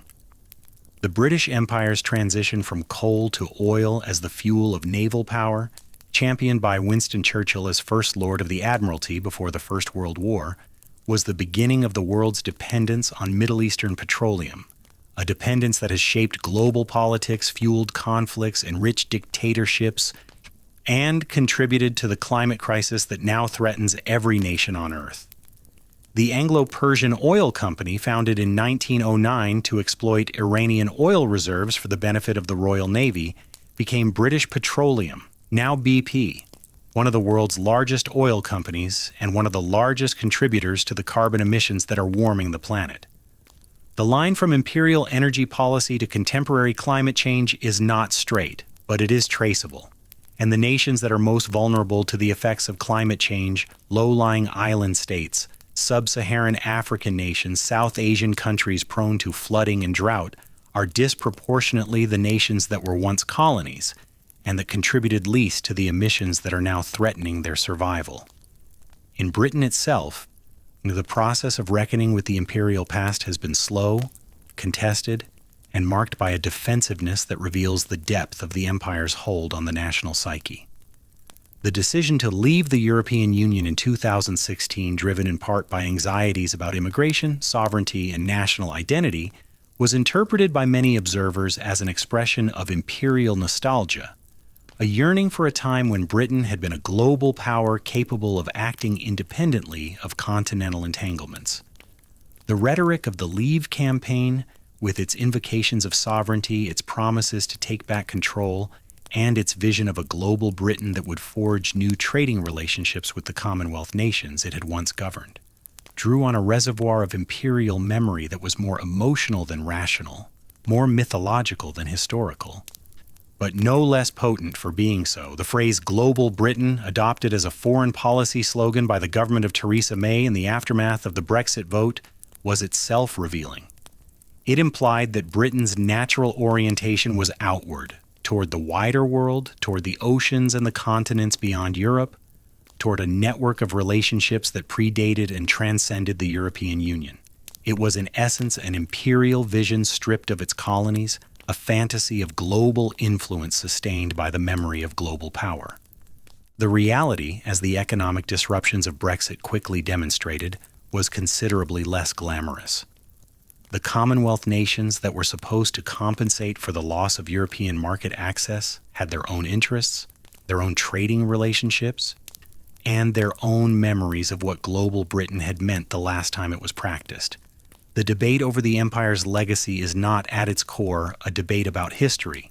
It is a debate about what identity. It is a debate about what Britain is, now that it is no longer the center of a global empire.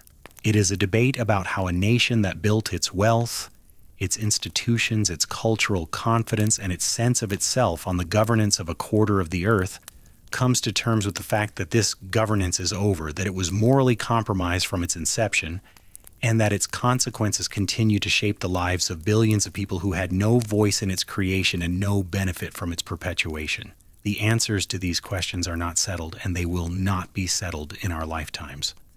They require an honesty about the past that is difficult for any nation to achieve, and a willingness to confront uncomfortable truths about the relationship between national prosperity and historical injustice that cuts against the deepest human desire to believe that one's own story is a story of virtue. The British are not unique in this struggle. Every former imperial power and every former colony faces its own version of the same reckoning. The reckoning with what was done, what was suffered, what was gained, what was lost, and what obligations, if any, the present owes to the past. What can be said, with the certainty that only distance and evidence can provide, is that the British Empire was the largest and most consequential political entity in human history. It reshaped the world's political geography, its economic structures, its linguistic landscape, its cultural norms, and its racial hierarchies in ways that no subsequent development has fully undone. It brought suffering on a scale that is difficult to comprehend and achievements that are equally difficult to deny. It was built by human ambition and sustained by human cruelty and dissolved by human courage. It was not a monolith but a mosaic, not a single story but 1,000 stories, stories of conquest and resistance, of exploitation and aspiration, of destruction and creation, stories that are still being told and still being contested by the descendants of everyone who was touched by it. And the question that hangs over all of it, the question that every generation must answer for itself, is not whether the empire was good or bad. That question is too simple for the complexity of what occurred. The question is what we do with the knowledge of what it was, how we hold, in the same understanding, the railway and the famine, the university and the massacre, the legal code and the concentration camp, the language that connects 1 billion people and the languages that were silenced to make room for it. How we honor the dead without sanctifying the system that killed them. how we acknowledge the inherited advantages without surrendering to inherited guilt, how we build a present that is informed by the past without being imprisoned by it. These are not questions that this narrative can answer. They are questions that the narrative can only pose clearly and honestly, in the hope that clarity and honesty are the necessary conditions for whatever answers may eventually emerge. The story of the British Empire is not a story with a moral. It is a story with a weight, and that weight is carried unevenly and often unknowingly by everyone alive today. On a gray morning in the autumn of 2022, a hearse moved slowly through the streets of London, carrying the body of Elizabeth II, Queen of the United Kingdom, and of her other realms and territories, head of the Commonwealth, the last British monarch who had been born into a world where the empire still existed as a functioning political reality. She had come to the throne in 1952, when Britain still governed vast stretches of Africa, Asia, and the Caribbean. She died 70 years later, the sovereign of a medium-sized European nation that retained a handful of scattered islands and a ceremonial connection to 56 independent nations, most of which had once been governed from the very city through which her coffin now passed. The crowds that lined the route were enormous. They stretched for miles along the processional way, patient and quiet in the thin autumn rain, waiting for hours to watch a hearse pass at walking pace. Some wept, some held flowers, some simply stood in silence, bearing witness to the passage of something they sensed was larger than the death of a single woman, however long her reign, however deep the affection in which she had been held. What was passing through the streets of London that morning was not merely a monarch.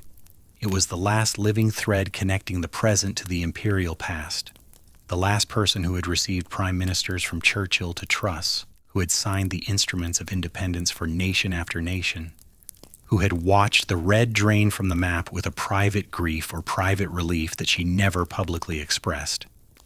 The funeral was watched by an estimated 4 billion people worldwide, the largest television audience for any single event in human history. The mourners included heads of state from every continent, representatives of every Commonwealth nation, descendants of the peoples the empire had governed and the peoples who had governed them. The congregation in Westminster Abbey sang hymns that would have been familiar to Victoria, in a building that contained the tombs of the monarchs who had chartered the first voyages of exploration and the statesmen who had administered the empire at its height. The weight of history in that building was almost geological.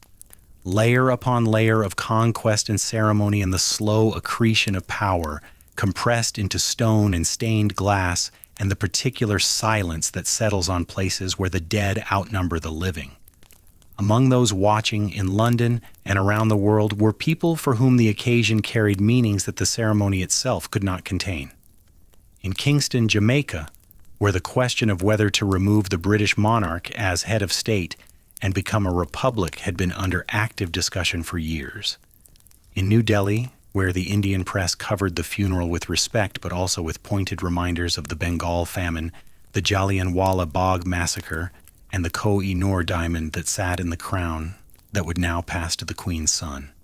In Nairobi, where Elizabeth had been staying at a game lodge in the Kenyan highlands in February 1952 when she received the news of her father's death and her own accession, a lodge built on land that had been taken from the Kikuyu, in a colony that was about to erupt into the Mau Mau uprising, a conflict whose horrors would be concealed from the British public for half a century.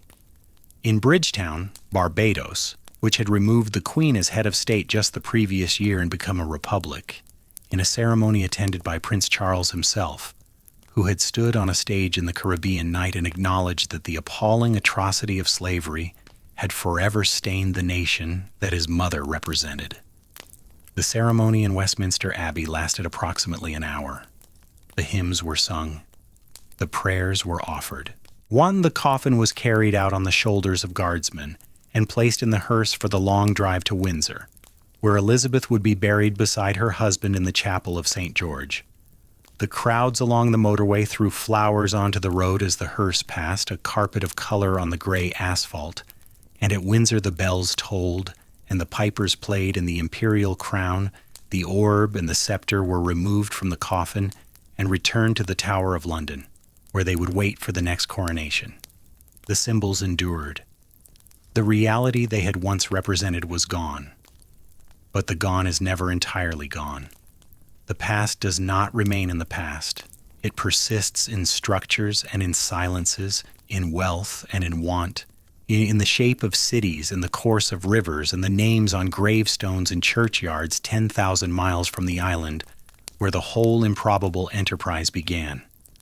It persists in the muscle memory of institutions, in the habits of governance, in the assumptions embedded so deeply in the functioning of the global order that they operate without being noticed, like gravity, like the rotation of the earth, like the tides that carried the first English ships out of Plymouth Harbor and into a world that would never be the same. Consider for a moment the city of London as it exists today, not the greater metropolitan area, but the city, the square mile. That ancient financial district where the Bank of England still stands on Threadneedle Street and the insurance market of Lloyd's still operates from a building whose origins lie in a 17th century coffee house where merchants gathered to underwrite the risks of oceanic trade. The city handles approximately 40% of the world's foreign exchange transactions. It is the largest center for international bank lending. It manages more foreign equities than any other financial center on Earth. This extraordinary concentration of financial power did not materialize spontaneously. It was built over centuries by the accumulation of capital from imperial trade, by the development of financial instruments designed to manage the risks of global commerce. By the cultivation of legal and regulatory frameworks that made London the trusted intermediary for transactions between parties on every continent. The city is, in the most literal sense, the empire's financial ghost, the place where the structures of imperial commerce survived the dissolution of the political authority that had created them and continued to function, generating wealth and influence long after the last governor had lowered the last flag. Or consider the English language as it is spoken today in Lagos, in Mumbai, in Singapore, in Nairobi, in Kingston. In each of these cities, English is not merely a foreign language learned for practical purposes. It is a medium of thought, a vehicle for literature, a tool of political debate, a marker of education and social status. It is the language in which Wole Soyinka wrote his Nobel Prize-winning poetry, in which Arundhati Roy crafted her Booker Prize-winning prose, in which Lee Kuan Yew articulated the vision that transformed Singapore from a colonial port into one of the wealthiest nations on earth. The language carries within it the history of its imposition, the memory of classrooms where children were punished for speaking their mother tongues, the echo of a system that treated fluency in English as the measure of civilization and ignorance of it as evidence of barbarism. But it also carries the creative resistance of those who seized the language and made it their own, who bent it to purposes its original speakers could never have imagined, who used the master's tools, as Audre Lorde would have said, and not to dismantle the master's house but to build new houses of their own design. The tension between these two aspects of the linguistic legacy, the language as instrument of suppression and the language as instrument of liberation, cannot be resolved by choosing one narrative over the other. Both are true. Both coexist in every sentence written in English by a writer from the former colonies, and both will continue to coexist for as long as the language itself endures, which is to say, for as long as anyone can foresee, because the linguistic map that the empire drew has proven more durable than any of its political arrangements, more resistant to change than any of its borders, more deeply embedded in the structure of the modern world than any of its institutions. The same irreducible duality characterizes every aspect of the imperial legacy. The railways that the British built across India were instruments of extraction, designed to move raw materials from the interior to the ports and British manufactured goods from the ports to the interior, enriching British industry while undermining Indian manufacturing. They were also instruments of connection, knitting together a subcontinent of extraordinary diversity, making possible the movement of people and ideas across distances that had previously been unbridgeable, creating the physical infrastructure without which the modern Indian nation-state would be difficult to imagine. The Indian railway system today carries approximately 23 million passengers every day, making it one of the largest transportation networks on Earth.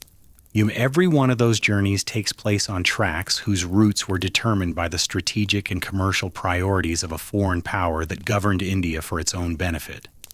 And every one of those journeys also represents a connection between Indian communities, a movement of people and goods and ideas that serves Indian purposes and contributes to Indian life in ways that have long since transcended the intentions of the system's original builders.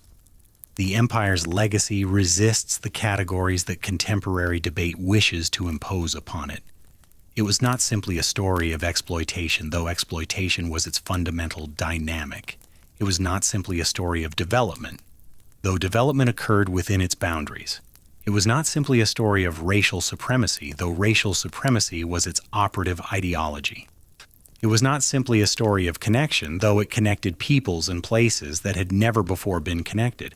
It was all of these things simultaneously, and the attempt to reduce it to any one of them distorts the reality of what occurred and obscures the complexity of what was left behind. This complexity is not an excuse for moral evasion. The fundamental transaction of empire, the extraction of wealth and sovereignty from colonized peoples for the benefit of the colonizing power, was unjust.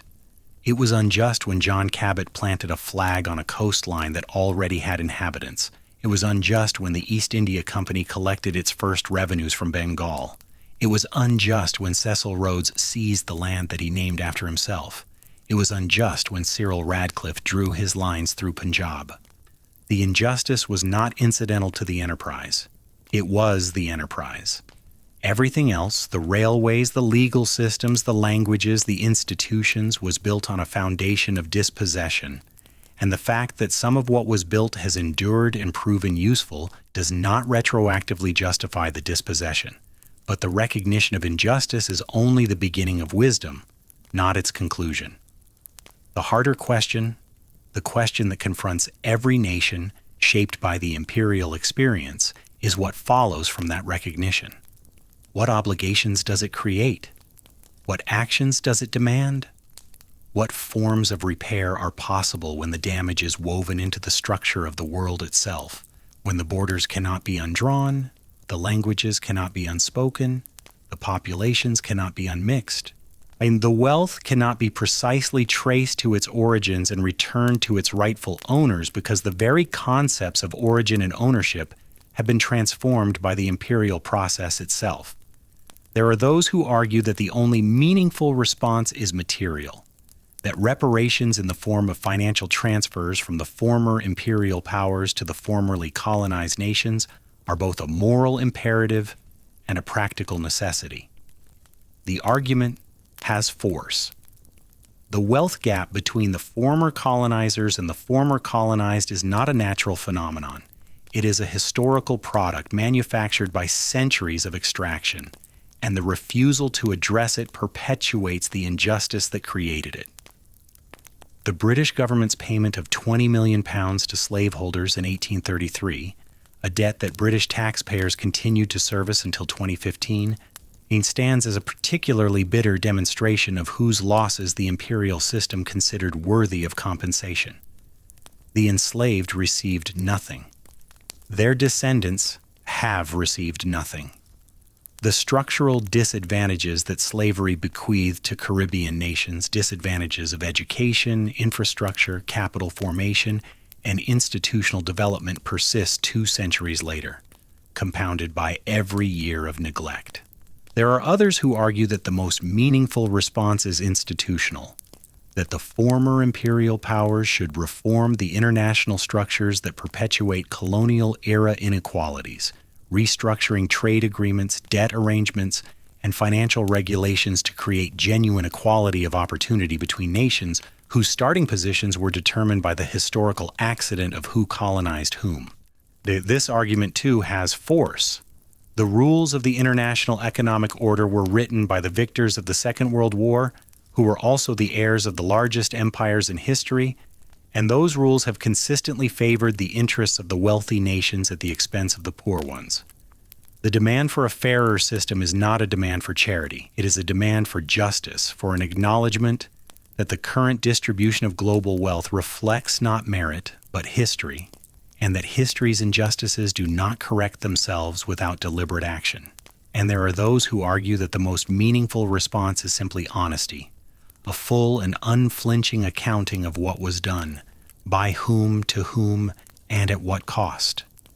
This is the demand that encounters the most resistance, because it requires nations to confront truths about themselves that are painful, destabilizing, and threatening to cherished national narratives. It is easier for Britain to remember the Blitz than the Bengal famine, easier to celebrate the abolition of slavery than to reckon with the centuries of slavery that preceded it, easier to take pride in the rule of law than to acknowledge the emergency powers, the detention without trial, the concentration camps, and the systematic torture that the rule of law coexisted with throughout the imperial period. But honesty is the precondition for every other form of repair, because without it, the conversation about legacy remains a conversation between the comfortable and the silenced, or a conversation in which one side sets the terms and the other side's experience is treated as a footnote rather than a text. The monuments still stand in London. Nelson on his column in Trafalgar Square, commemorating the victory that secured British naval supremacy for a century. Victoria on her memorial before Buckingham Palace, gilded and imperious, gazing down the Mall toward the Admiralty where the Imperial Wars were planned. Churchill in Parliament Square, cigar in hand, defiant. The man who saved democratic civilization from Nazi barbarism and who also championed colonial rule with a racial conviction that would disqualify any modern politician from public life. Rhodes, until recently, on his perch at Oriel College in Oxford, looking down at the students who pass beneath him, only some of whom attend the university on scholarships that bear his name and are funded by the fortune he extracted from southern Africa. Each monument tells a story, but every monument by its very nature tells a partial story, selecting from the complexity of a life or an event those elements that serve the narrative the monument builder wished to perpetuate. The question that confronts contemporary Britain is not whether these monuments should exist. It is whether the stories they tell are sufficient, whether a nation can understand itself by remembering only its triumphs, whether the absence of monuments to the empire's victims is itself a form of erasure that distorts the national memory and impoverishes the national understanding. In the years since the turn of the millennium, new monuments have begun to appear, monuments that tell different stories. In London's Hyde Park, the Animals in War Memorial commemorates the millions of animals, horses, mules, camels, elephants, pigeons, dogs, that served and died in Britain's wars, including its colonial wars. In Liverpool, the International Slavery Museum occupies a building on the Albert Dock, the very dock from which slave ships once sailed, and tells the story of the transatlantic slave trade from the perspective of the enslaved. In Amritsar, the Jallianwala Bagh has been preserved as a memorial to the victims of General Dyer's massacre, the bullet holes still visible in the walls, the well into which the fleeing crowd jumped still marked and mourned.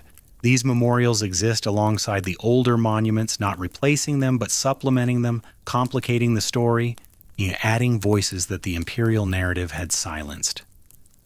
The process is incomplete. It will remain incomplete. No society achieves a perfect accounting of its past, because the past is too vast, too various, and too deeply embedded in the structures of the present to be fully excavated and displayed. But the direction of the process matters. A nation that is moving toward greater honesty about its history, however slowly, however fitfully, however resistant to the discomfort that honesty entails, is a nation that is building the capacity to learn from that history, to recognize its patterns in the present, and to make choices that are informed by knowledge rather than by myth.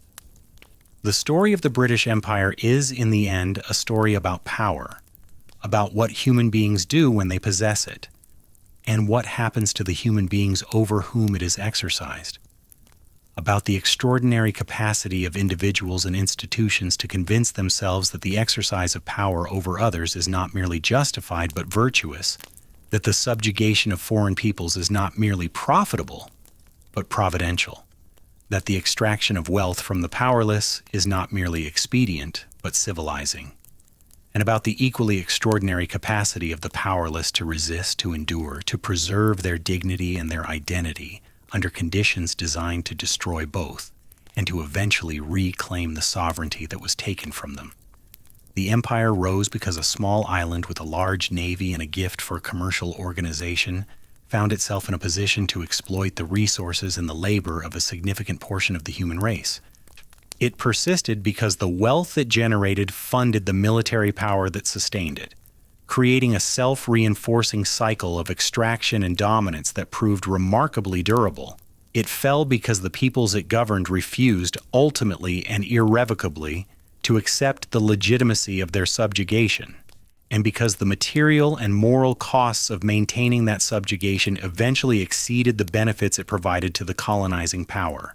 These are not merely historical observations. They are descriptions of dynamics that operate in the present, in different forms and under different names, wherever power is concentrated and wherever the powerful persuade themselves that their dominance serves the interests of the dominated. The British Empire was not the last empire. It was the largest, and it was the one whose dissolution most thoroughly reshaped the world in which we live. But the impulses that created it, the hunger for wealth, the conviction of superiority, the willingness to use force in the service of self-interest while calling it something nobler, these impulses did not die when the last flag was lowered. They persist because they are human impulses, and they will persist for as long as human beings organize themselves into communities that compete for resources, status, and the power to shape the world according to their own vision. The last image is this: a map. Not the old map with its proud red patches stretching across every continent, the map that hung in every schoolroom in Britain for a century, the map that taught generations of children that their small island was the center of the world. On a different map, a contemporary map, drawn to a different scale, showing not territory, but consequence. On this map, the borders drawn by colonial administrators still divide nations in Africa and the Middle East. The languages imposed by colonial education systems still serve as the medium of government and commerce across South Asia, Southeast Asia, and Sub-Saharan Africa. The economic patterns established by colonial extraction still channel raw materials from the global south to the global north and manufactured goods in the opposite direction. The financial institutions nurtured by imperial trade still concentrate capital in the cities that served as the empire's nerve centers. The racial hierarchies constructed to justify colonial rule still shape the distribution of opportunity and the experience of daily life in societies on every continent. The map is not red any longer. The flags have changed. The governors have gone home. The viceroys and the district commissioners and the colonial secretaries have retreated into the history books and the memorial plaques and the fading photographs in regimental museums. But the lines they drew, the structures they built, the hierarchies they imposed, the wealth they extracted, and the wounds they inflicted remain inscribed on the surface of the earth and in the lives of the people who walk upon it. The empire is over. Its consequences are not. They surround us, invisible as air, pervasive as gravity, shaping the world we inhabit in ways we are only beginning to understand. And somewhere, on a rain-soaked island off the northwest coast of Europe, a nation is still learning to live with what it was, what it did, and what it has become. The learning is slow, the lessons are hard, the reckoning has barely begun, but the story is told now, or as much of it as any single telling can contain. And the telling itself is an act of accounting, an acknowledgement that what happened matters, that the dead deserve to be remembered, that the living deserve to understand the world they have inherited, and that the future, whatever it holds, will be shaped by the honesty or dishonesty with which we confront the past that made us. The sun at last has set. What grows in the long light of the aftermath is the question that remains.